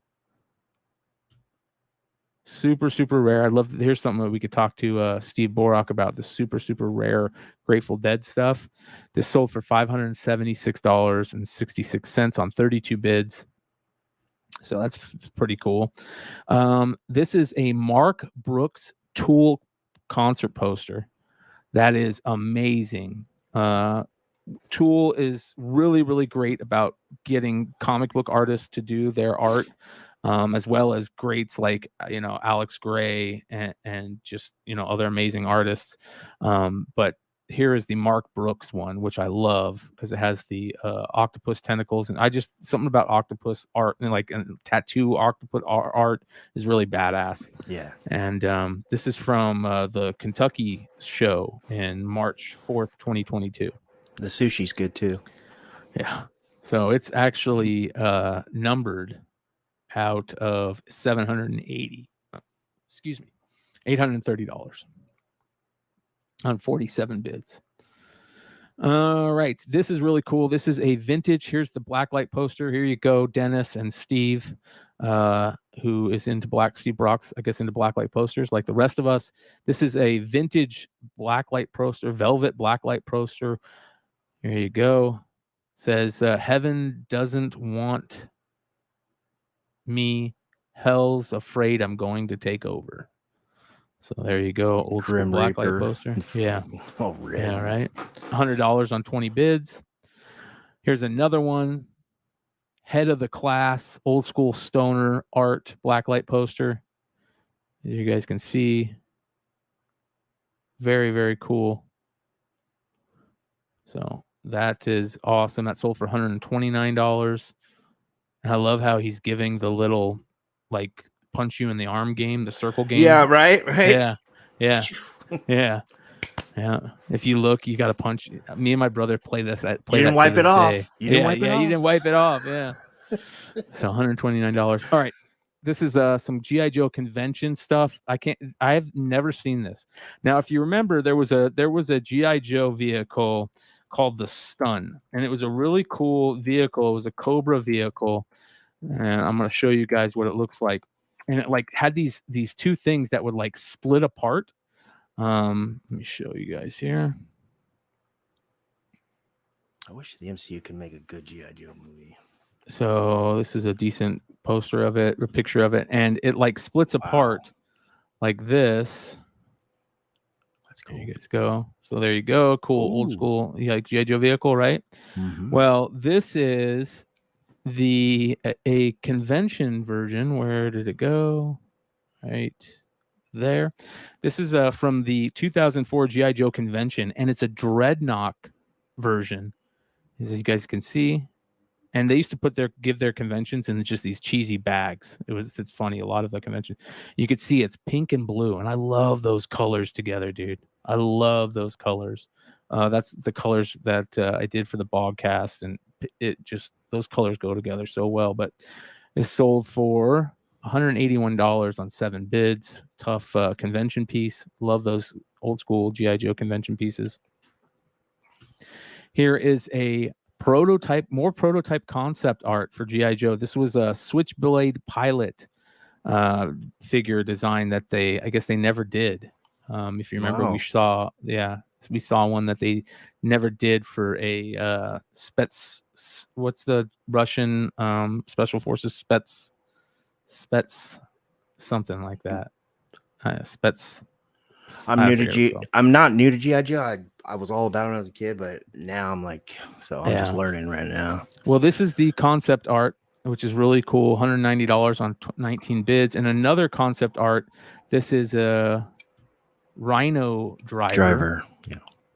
And here you guys can see this is colored, so that's very interesting. And this one sold for almost $300, $286 on 28 bids. They color it with water paints? Yeah, probably. Looks like it. Oh. This is a rare figure. This is the G.I. Joe Lobotomax figure from 1993. This is when G.I. Joe started going downhill. They started making figures like this. I considered the start of G.I. Joe's going downhill is when they started having the weapon trees like that you see in the back there. Yeah, it looks cheesy. Yeah. But this is a tough figure. Really, really tough figure. Lobotomax. That Star Brigade is the same line that version 3 Viper came from that we showed earlier.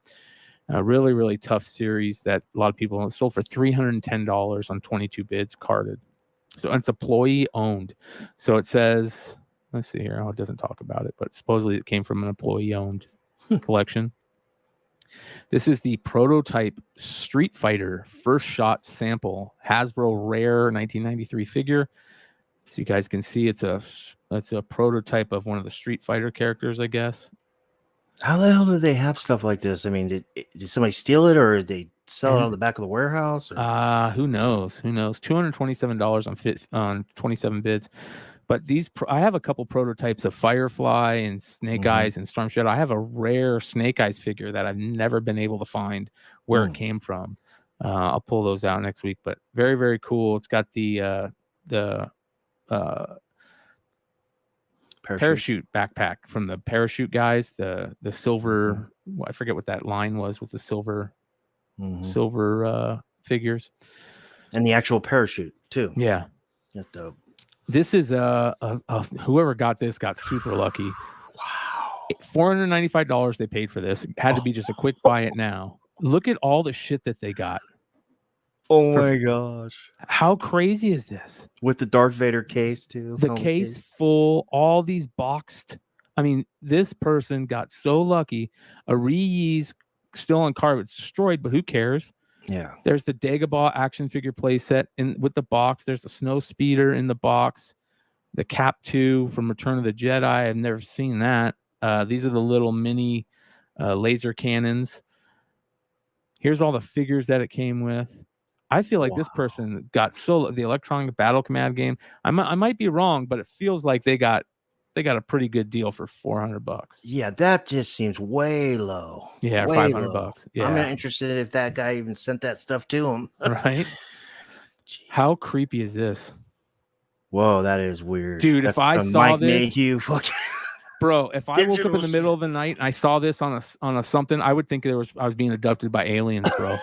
Yeah, it looks like the alien emoji, dude, actually. That looks like an alien. It's a Spider-Man symbiote statue, life-size, one-of-one bust, replica sideshow. I love these type of things. I have a Snake Eyes one that's badass that they did that super tough to find, but this would scare the shit out of me if I came up with that in the middle of the night. I'd be swinging at that thing, dude. What is bust? Just like their chest? Yeah. Their chest up. Yeah. $255 on 13 bids. That could be a super score. Yeah, that's nice. Yeah. This is another GI Joe. This is the Cobra Night Landing When I was a kid, I thought this was the dumbest vehicle, but nowadays, I think this is one of the coolest vehicles. Look how cool it is. It looks so cool. Now that I'm older, with the decals on it, and because when we're kids, it doesn't do enough. No, right? it doesn't. But now that I'm older, man, I think this is one of the coolest vehicles because it's got Firefly on it, and oh man, this is just such a cool vehicle. It's simple, classic. Yes. It's detailed. Yes, it's dope. It is awesome. One of the better vehicles, smaller vehicles from G.I. Joe for sure. $204 on 21 bids. All right, to me, this is super cool. Wow, And yeah, awesome. This is from the Droid Factory, R2RN8W Rainbow Collection Pride Droid. I'd never seen this. Is this something that just was only available a certain day? I collect all the R2 units, all the different astromech droids. They have a ton of them. My favorites are, I really like the R2KT, the pink one that they gave for the girl that passed away of cancer. I really love Mace Windu's astromech droid. It's purple. I really love the all black one. So there's all kinds. I used to collect all the astromechs and all the Jedi figures. This one's cool. I've never seen this one, and I would love to know more about it. If there's anybody, Really cool. if this is just a regular figure that you can get at Disneyland, or it was special at the time. Yeah, very, very cool. $192 on 42 bids. Is there stuff? I mean, I haven't been to Disneyland in a long time, but there is a ton of Marvel and Star Wars. Is there stuff in there that is worth going, get a ticket, and buying? Yeah. You think so? I should do that and go in there and put you on FaceTime and you tell me what to get. It might be. It might be. We might have to talk to some of those. Check that out. Yeah. Okay. Next, we've got the shout out to Long Short who put this up, and I thought it was awesome. Labor is a Partner, a guide, an anti-communist comic book from 1949, sold for $1,176 on 19 bids. Super, super rare. Love stuff like this. Here you guys can see. Here's some of the pages. Cool. Anti-communist comic book. Love these promo things. So big part of history too. Very, very cool. And this is a really, really cool Vampirella book that I've never seen. I've never seen this book. Vampirella's Summer Nights #1. This is Art Adams. Look how great that cover is, man. 1992 this came out, and he did a little sketch on it. It's a signature series. Beautiful book. I've never seen this. Sold for $400. I feel like that is a steal. I've never seen this. Very, very cool. And I was talking about the statue stuff. There's certain statues that I love and that I just geek out over. And this is one that a new one that I found. This is Dormammu bust from Bowen Designs. Look how dope that is, dude. Dude, you get a colored light and you put that in a cool showcase with a colored light. That is awesome, dude. It's sculpted not by any of the Bowen brothers or the brothers. There's two brothers that work at Bowen, but Jeremy Lloyd is the sculptor. I always loved how Bowen did that. They didn't say the sculptor. That's an awesome bust right there. Very, very cool. $320 on 28 bids. What year is that from, Brian? It's a great question. I don't know. Probably the early 2000s, I would imagine. This is we've seen this before. This is the Mighty World of Marvel Comics 198, first Wolverine cover with the real face on Hulk. As you guys can see, this is British, I believe. Shout out to Josh and Matt Roybal and Rob Fordham. It has the Frosties flakes on the back. We talked about this a few weeks ago. Another copy that out too. Yeah, nice. Another copy sold for $298 on 40 bids. I want that book. Yeah, so do I. I just love that it has the original Herb Trimp face instead of Ramita. If you guys don't know, Ramita, they didn't like the face on Hulk, so they had John Ramita redraw it. That was so dumb. Yeah. And we're getting close to the end. This is a Conan number 70, page 30 from John Buscema. Original art. Just look how great this is. This is amazing, dude. This is an original page by Buscema, the good Buscema artist. Conan, classic. He's in his throne, just chilling. No, he's not in his throne. I thought he was. But look how beautiful that art is. Original piece, $2,800. 37 bids. Yeah, but is that real? I mean, the Yeah. seller says 0 feedback. No, I'm pretty sure it's real. I don't know. That's a great question. Here's the back. Yeah. Wow. Yeah. I think it's real. Definitely looks, yeah. Yeah. So, getting close to the end. This is a Max Ashcan number 3, Beautiful. the blue variant, old school. Yeah. Name and number 294 written on the cover, which they all have. There's their, I wish they didn't do that, but it is. If they're going to do that, they should just give them a blue label. I think. Yes. Write that on there. Yeah. Just under $300 on 33 bids. That's cool. Very cool. And a really rare Teenage Mutant Ninja Turtles comic. This is number 29 with a Laird sketch on it, which is even crazier. This is such a tough book. It sold for $1,000 on 32 bids. This is one of those books where I believe you could only get it by sending in for it on the webpage. Mirage Publishing. It's got all the Mirage characters on it. Cool. I don't know what this says, but it is the limited edition of 1,000 copies. Very, very rare.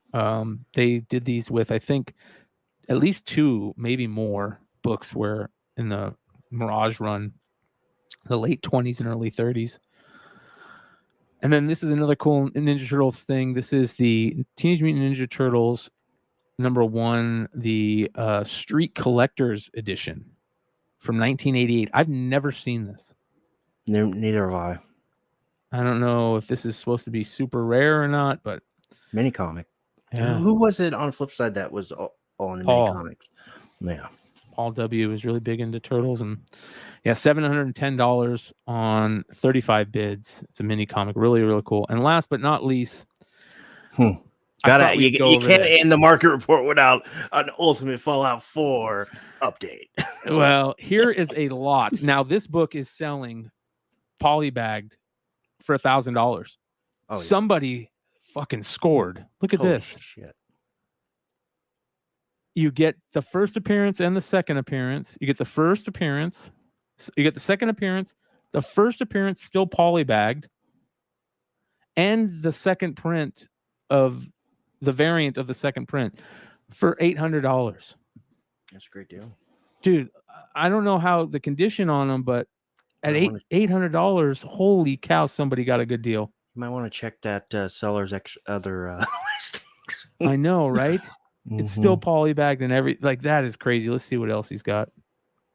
I can see it. It has the crease down the middle. Oh, he's the guy that sold the Amazing Spider-Man Golden record that we saw the other week. So yeah, this guy's a big seller. Razor's Edge Comics and Collectibles. He sold a lot of cool shit. That's awesome. Yeah, he's a good seller to be watching. So that is the market report, ladies and gentlemen. Thank you for hanging out. Thank you, McClay. That was awesome. Oh, yeah. All right. 2 hours and 23 minutes in. Richie, let them know what you got going on. I'm going to go grab the giveaways real quick. Sure, guys. I appreciate you guys watching on The Amazing here with Bryan McClay, and I'm more than humbled to be in front of you guys. I know I took a little bit of time off, but we're back full action starting tonight. Second show will be on my channel. That is Popcorn Culture, just like it's spelled in my title name. Popcorn, second word, culture, but it's spelled with a 1 instead of an L. Okay, so if you can go ahead and sub that up, my YouTube channel. Tomorrow I am going to be having a She-Hulk and Punisher spec books to buy. Also, I am doing an X-Men 97 animation, the content that's in development, some really cool keys that are just not being talked about and aren't even listed anywhere. First appearances, first covers, some really cool stuff that's in the animation world of it. and I think some really cool books to spec on as well. And they're like 50-cent books. Also, I do on Thursdays, every Thursday, 7 p.m. Pacific, which is 10 p.m. Eastern. I do the pickup show. Yes, I do the comic speculation, digging with dollar. I do the presentation. I do like a mini market report, maybe like 10% of what Brian's doing. And then we do unboxings and pickups. We haven't done any cards in a while, so I'm not sure if they're going to do cards, but I really got some really cool pickups recently. I really want to share them with you, and I'm excited for that. And then Friday we have on the House of Stein network or YouTube channel, you'll see me, Bryan, and Stein on Hot 10, and then Modern Comic Mayhem on Saturday night. All right. Hell yeah. Shout out to Wanted Comics, one of our amazing sponsors here on the channel. I have 2 comics to give out. You get the Virgin variant of Bloodstained Teeth, Sozamika, which is, I think, like a $75 book. Wow. And the regular trade. That's my favorite, actually, the trade. I don't know if it's a $75 book. All I know is one sold for $75 on eBay, I believe. But yeah, really, really cool set. So Sozamika, super hot artist right now. Wanted Comics, amazing sponsor of the channel and friend. We're going to give those out. So you guys got a couple more seconds here to post something in the chat and hit that thumbs up button. Let's see here. How many thumbs up we got? You got, do you have that, the wheel where it just grabs everybody from the chat, or how are you doing? Yeah. Okay. Yeah. All right. We got 60 thumbs up right now, you guys. If you guys want to be a winner of this, say something in the chat and hit that thumbs up button, and we'll go ahead and run our favorite giveaway master, the Nightbot, our friend the Nightbot. Very cool. Yeah. So there we go. Richie, you've got some stuff that you're working on right now that I'm really excited for. Did you explain to people the stuff you're working on yet? Oh, I just kind of segued until you got back, but yeah, I mean, just a few things. So I mean, tomorrow's just kind of my comeback show. I was out for a couple weeks, but we're gonna do some She-Hulk and Punisher spec books, that are still on the cheap that could do something. Also, what I guess you say minimal explaining, but now Brian's here, I can do a little more detail. So I've asked the amazing with Bryan and also, everybody on the team here, if they want, and along with my channel and hopefully House of Stein, we'll see. But I'm going to do a 3-part series. At first I said 2, but I realized how many books and how many slides I had to make, so it might have to be 3. But we are going to key in on X-Men 97, the animation world of the mutants, and which are the key books to buy instead of issue 1. Everybody falls back on that issue 1 or whatever. Remember that issue 1 is probably more printed than any of the other issues. But besides that fact, there's a lot of other really cool first appearances, first covers, first battles, first meetings, and all that in the next 3 volumes. So. Oh, yeah. Hell yeah. All right, you guys. Here is the book that we are giving away. You're getting both books. And I appreciate everybody. Again, thank you guys for being part of this community. Thank you for the love that you've shown us. To walk away from Flipside was a very, very tough thing. And I was kind of worried about it at first, but then I realized how awesome our community is, that they would just do their best to help us out and continue to follow us. And as we continue to bring you guys good content, let us know if we're doing that. Hit comments below in the YouTube video. Would love to know what you guys think of the show so far, and let's do this. Here we go. The winner, good luck, guys. The winner is, roll it, Leftover Zaggy. Shout out Leftover Zaggy. Perfect winner for McClay. Yeah. Who I think I owe him some Flipside books. I got to find out if he ever got those books. So he might getting extra books. So shout out to Leftover Zaggy. Zaggy, where are you at? I remember. Are you in Canada or something? That's a great question. Somewhere where they sell zigzags, obviously. Yeah. Zaggy's gonna get multiple books. I think I still owe him books from Flipside. I got to find out if he ever got those. So you let me know, Zaggy, and we'll get these made out to you tonight and get you some more books. All right. Before we end it, I did say we were gonna open some Optic basketball. No, dude, surprising me. I love it. And I've got some Optic basketball. Hell yeah. No more Bowman baseball, huh? Yeah, no more Bowman baseball.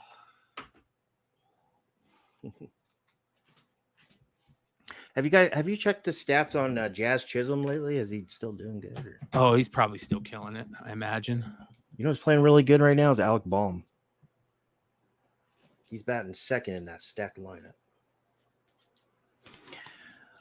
Ben Stein, if you're watching, I just pulled this, and it's a super. I think in chat, feel free to correct me, but I know this is at least short printed, but could be super short print. But this is yours, Johnny Bench.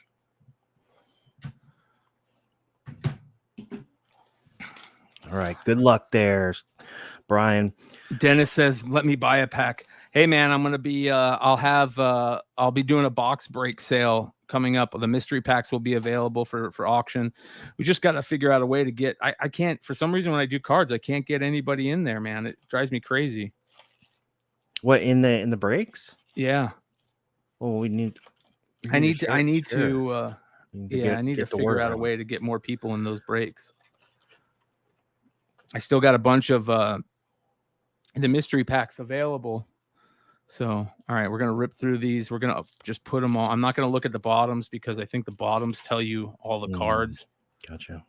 So I'm not going to look at the bottoms. LaMelo Redemption coming up. Is LaMelo in fucker. Is LaMelo in Optic have a redemption? Yeah, it should be. The only ones he didn't have the redemption, I believe, were in the high end, like the National Treasures. And I think the Contenders. All the rest were redemptions for his auto. So I'm going to tell you right now who always follows me whenever how Mike Trout follows Yee around whenever he opens baseball product. Yeah. You know who I always get when I open basketball product? Ja Morant or Luka. Nope. James Harden or Kyrie Irving. No. It's always those guys, man. They're my inserts. They're my silver prisms, or they're my prisms. Boy, you're running this thing like a real pro breaker here. You're just ripping all the packs at first. Oh yeah, man, that's the way to do it, dude. Right? That's much cooler to do. I guess when you're slinging cases like this guy. I wish. I had these available for sale. I think they had them at like 150 or something like that on my That's just a break even, right? Or maybe they're 180. Yeah. And nobody wanted them. I also had a Bowman box available, but most of the people in there were comic people. And by the way, I couldn't even get comic people in my Friday sale. I finally I sold some books on Saturday for the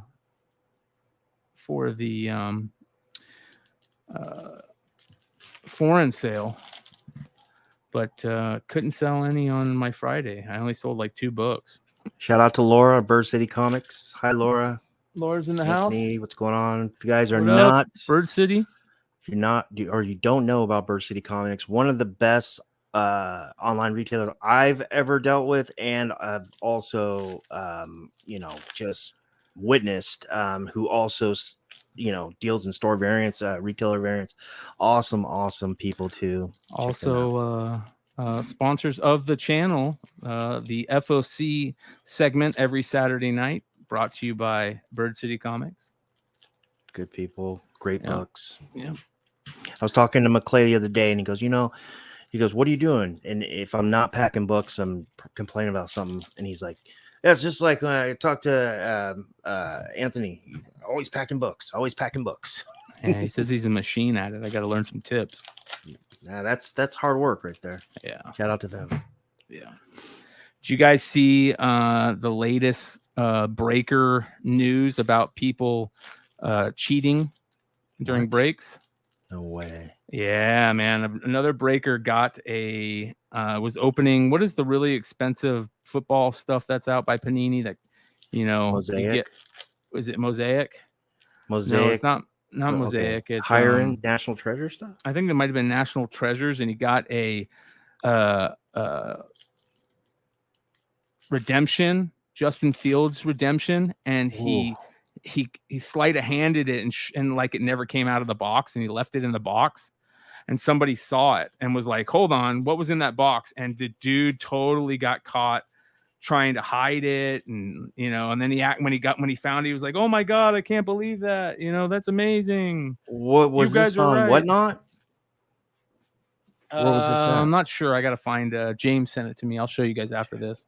All right, here we go, guys. Good luck, man. All right, Eric Bledsoe, Shai Alexander. There's our first rookie, Skylar Mays. He's the biggest troll. He follows me around everywhere, Skylar Mays. Is he? Yeah, he's all right. There's our rookie. There's a winner stays LeBron. So that's a decent one. Yeah. Goran Dragic, PJ Tucker, Devin Vassell. My next rookie, and we got a silver. Oh, there's another LeBron. Wow. Oh, you got the splash. A splash refractor. I have a Luca of that. So there we go. A prison LeBron. That's nice. Very so nice. 2 LeBrons so far. There's a Westbrook. Landry Shamet. Here's our next rookie, Tyler Bay. Mm-hmm. And behind it, a Nick Richards rated rookie. Wrong so one. It's a silver. No, a purple. That's going. Oh, look at that. There's another LeBron, dude. Beautiful.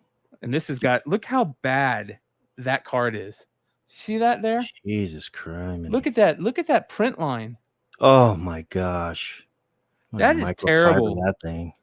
That is horrible. There's a LeBron. Can you get that off with the microphone? I don't know. We'll see. Oh, look at that. Oh, we got a LaMelo. Hot box. I love that his optic rookie too. There's a silver LaMarcus Aldridge. Man, silvers are nice. Chris Middleton, Colin Sexton, a Jaden McDaniels rookie. There's a De'Aaron Fox Express Lane, a Montrezl Harrell, Derrick Rose, Precious Ashua rookie. Yeah. There he is. I knew he'd show up. Fear the beard. James Harden. Alex Caruso, Jaylen Brown, CJ Elby, and a rated rookie. Oh my gosh. This is big. Obi Toppin. Nice. Nice, yeah. Love Obi him. Toppin. Won the dunk contest. All right. Let's see what we got here. We've got Keldon Johnson, Vukovic. He's so good. Cassius Winston, and a purple of Mike Connolly. Josh Richardson, Andre Drummond, Kira Lewis Jr., and a silver of Andrew Wiggins. Man, those silvers are nice. Beautiful. Spencer Dinwiddie, Tobias Harris, Trey Jones. He actually was playing good at the end. There he is. I knew it.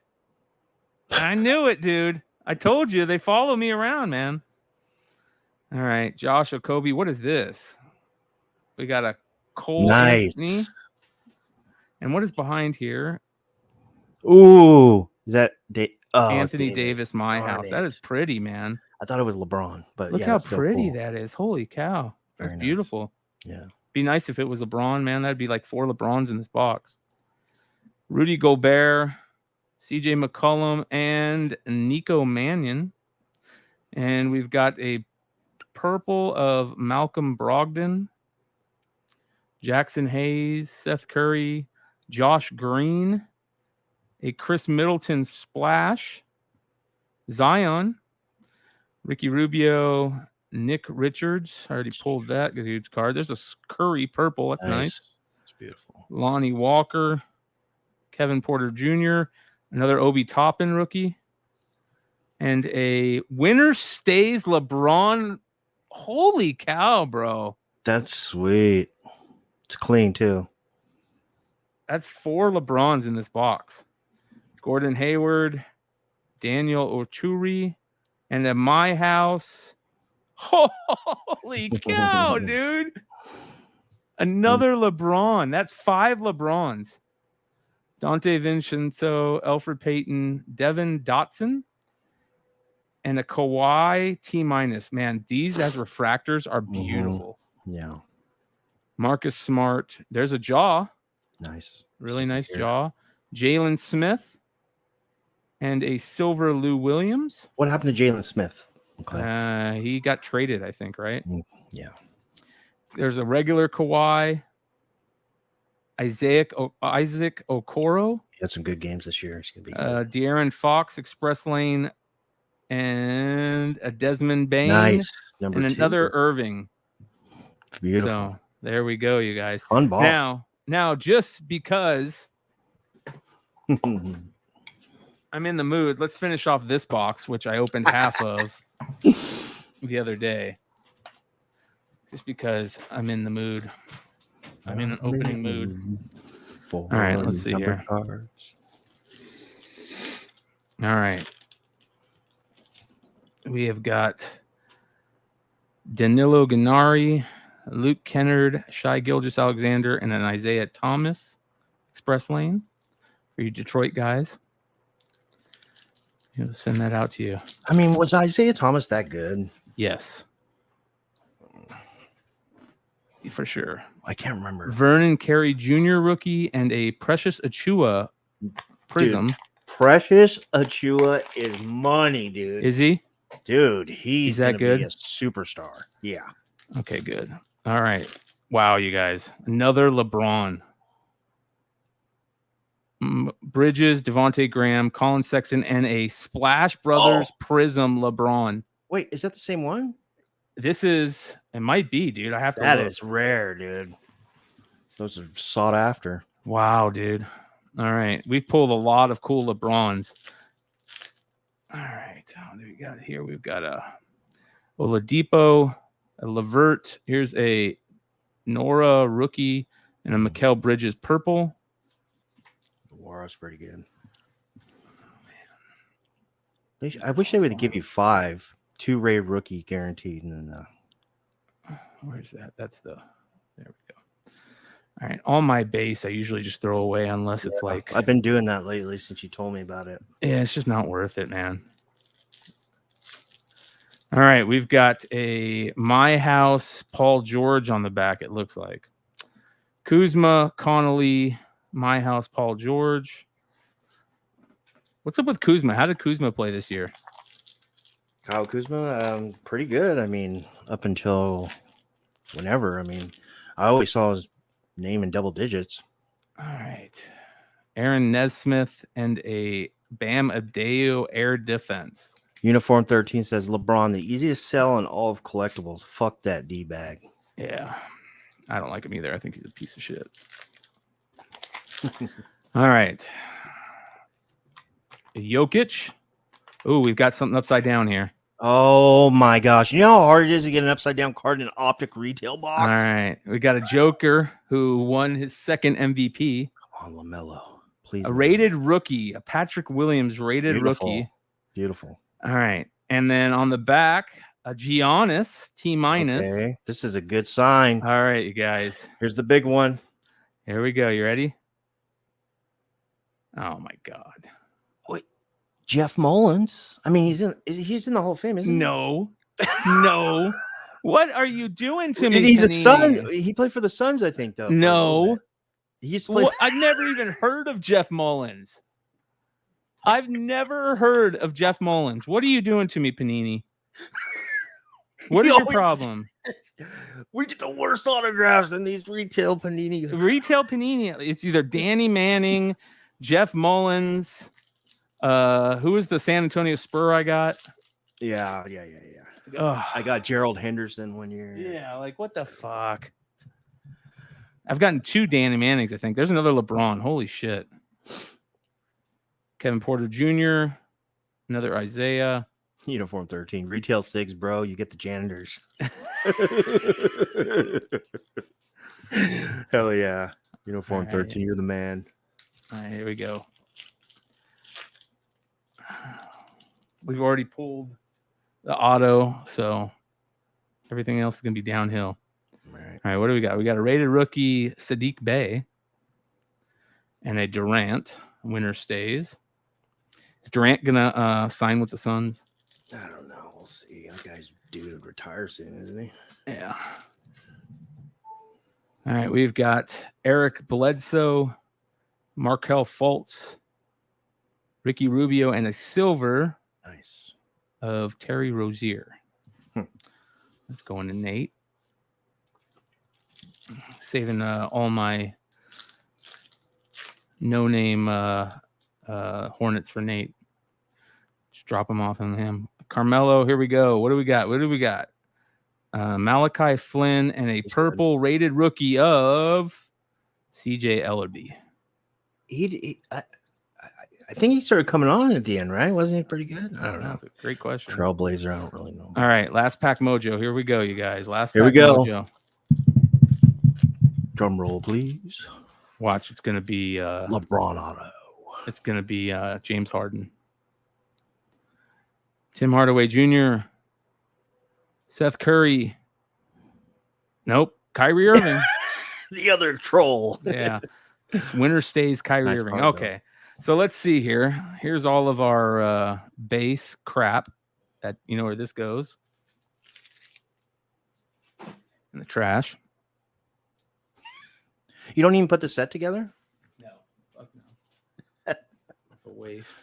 All right. Here is some. Let's get some card sleeves. Are you out of Bowman? Are you out of the Bowman? No, I still got 6 cases, I think, or 6 boxes. Okay, so here's our first LeBron, a Splash Brothers. It's beautiful.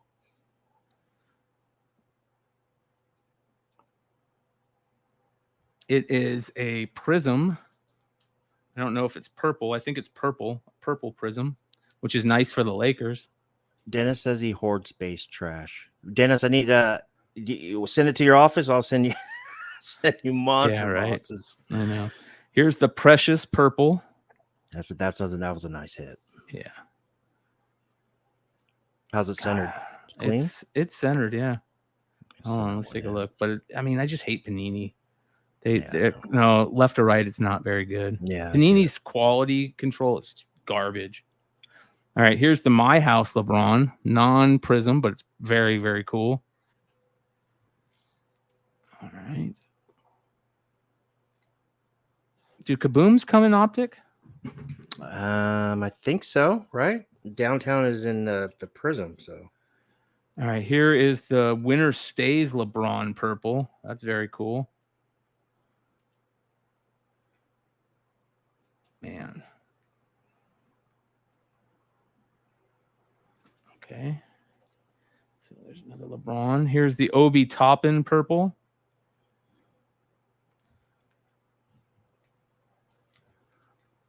It's nice. It's not centered very well, but it's nice. There's the LaMelo. Let's see what the Melo looks like. Dude, the base LaMelo are super clean, and that is centered very well. Yeah, it is. That's nice. I might have to send that one in. By the way, next show, you guys, next Wednesday, we're gonna because PSA is now starting to I got 2 splash prisms. I got a purple and a that's silver. What we're saying. Okay, so you got a silver and a purple. Purple's dope because Laker colors. Yeah. There's the silver. What were you saying about PSA? PSA, like you were saying, down to $50 a submission now, right? Modern card. And modern cards, yes. So modern, that being what? I'm gonna look more what year do they consider modern? So all right, let me see here. Each set was it 70 or 80? I don't know. You know more than me. I've never even got a card graded before. Here we go. I don't know why I Kel even tried to guess. Bridges, Brennan Carey, Desmond Bain, Okoro. There's Morant, Jalen Smith, Lou Williams Silver, Dotson, Ochuru, Obi Toppin, Stephen Curry purple. That's cool. Chris Middleton Splash, Josh Green, Malcolm Brogdon, Nico Mannon. There's that Anthony Davis My House, man. Those are beautiful. And their prisms. That's awesome. And there's an Andrew Wiggins silver, and I'm Mike Conley. So out of all this, we did pretty well. We've got, these are all of the rated rookies: Malachi Flynn, Sadiq Bey, Patrick Williams, Aaron Nesmith, Jordan Nwora, Vernon Carey Jr., Desmond Bain, Isaac Okoro, Jalen Smith, Devin Dotson, Ochuru, Obi Toppin, Nick Richards, Josh Green, Nico Mannon, Cole Anthony, Trey Jones, Kira Lewis Jr., Cassius Winston, CJ Ellerby, Precious Achua, Jaden McDaniels, Marcus Aldridge purple or silver. There's another LeBron. That is, oh man, it's on the card too. Oh, that is just shitty. Tyler Bay, is that Sadiq's Bay's brother? And there's another LeBron. Holy cow, look at all LeBrons. All right, so here's all the rated rookies. So ugly. Here's all the. I send that back to him. I'm gonna try, dude. I'm gonna definitely try. Possibly. Yeah. Here are all the silvers and purples that are just base. We've got a LeBron winter stays, 2 LeBron base. We've got, man, that is just ugly, man. Look how bad that is. That is why Panini is terrible. Compared to Topps. I understand when Chris over at Rip and Racks gives Panini all the bullshit. They're just terrible, man. Andrew Wiggins silver, and it's got a big line on it too. Look at that. Just a huge line all the way down. But those silvers are pretty. Wiggins really stepped up this year. Man, I wish this My House was LeBron because that is gorgeous. Look at how cool that looks. Yeah. So again, love the silvers and the refractors. Steph Curry purple. All these will be available, you guys, in the basketball mystery packs that I'm going to be putting together here soon. That will be available. So CJ Ellerby that's a really nice prism right there. Under, look at that. I feel like his card should be bought up. Ellerby, is he playing really well? That well? All right, so here's what we've got. We have got a bunch of LeBrons. So we opened a box and a half and we got 1, 2, 3, 4, 5, 6, 7 LeBrons. Not bad. And 1 auto that is going to be in the mystery packs. So whoever is a Jeff Mullins fan, if there's any out there, hit that subscribe button. You could win this. There we go, you guys. All right. That being said, thanks for watching tonight. Appreciate everybody out there. It's been a lot of fun tonight. Let's do this.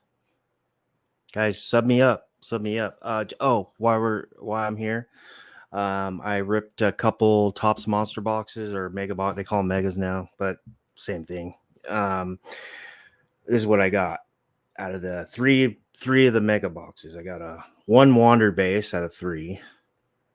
And there's 16 packs in each, just to let you know. I got the short print, flashiest feet insert with Bryce Harper. I really like Bryce Harper. I got a advanced stat, Mason Thompson, number to 300. I dig these advanced stats on early players. I got a Wander Franco Generations insert. My quest to collect Wander Franco parallels out of retail is continuing. I got a welcome to the show, Wander Franco. This is the non-foil, and I also got the foil, but it's a pyramid thing. Yeah. Got the 87. So this is what Brian's going to look like, but he's going to have a parallel. So it's going to be gold. It's going to be numbered to 10 and it'll have an autograph. But this is just the base retro 1987 look back on Wander. I actually got 2 of these, and I've been searching so hard for them, but here's one of them. This is the Stars of MLB, but this is the actual Topps Chrome one. And then, here's the Generations. This is the foil. Has the rookie on the bottom. Okay, I guess I had it in my hand. I love that. So, how do you get those Topps Chrome ones? Those are inserted in Series 1. So you know how like every pack at the end you get one of the Stars of MLB, and they're usually just like a foil, right? Yeah. Or every like one of like 10 packs you get like a Chrome, and it'd be a different player. And I was getting every player except Wander, and finally I got 2. I got this green Bobby Dahlbuck second year Future Stars card number 2, $4.99. I mean, it's not the greatest, but it is a parallel and it is a hot younger player. And I got the royal blue Patrick Mazeika insert rookie card, and I also got the royal blue Wander Franco. Ooh, yeah, it's right off. I might have showed it on my IG, but I'm gonna show it on the show tomorrow. I also got some really awesome pickups that I'm saving for the pickup show tomorrow. That's at 7 p.m. That's 10 p.m. Eastern. Please sub me up. Popcorn Culture. That's Popcorn Second Word Culture, but a 1 instead of an L. There we go, you guys. All the links are in the link tree in the description below. If you guys don't see that, it should be on my IG. Make sure you guys sub up if you haven't subbed up already. Very close to 1,000. I also want to again shout out all friends of the show, all retailers of the show. Shout out to Wanted Comics. Shout out to Hive Comics. Shout out to Wonderworld Comics. Shout out to Bird City Comics. Shout out to Jesse James Comics. Shout out to Haven for Heroes. I want to shout out the Comic Book Women. Make sure you guys are following Nearing Nirvana. I want to shout out Renovision. Make sure you're following Renovision. I want to shout out, let's see here, Swaggle House Comics and Games. I want to shout out Journals Comics. Shout out to Chris over at Journals. I think I'm going to be on a show with him on Sunday. So if you guys like Journal, go watch Sunday's show. That'll be fun. And shout out to Lords of the Long Box, who we're really trying to get TiVo to jump over here sometime soon. Would love to have Nemesis Prime on here also. Shout out to the Long Box crew. And shout out to everybody else, Newbie, Drunken Chat, all the friends of the community. Much love to you guys. We'll see you guys next time. Adios.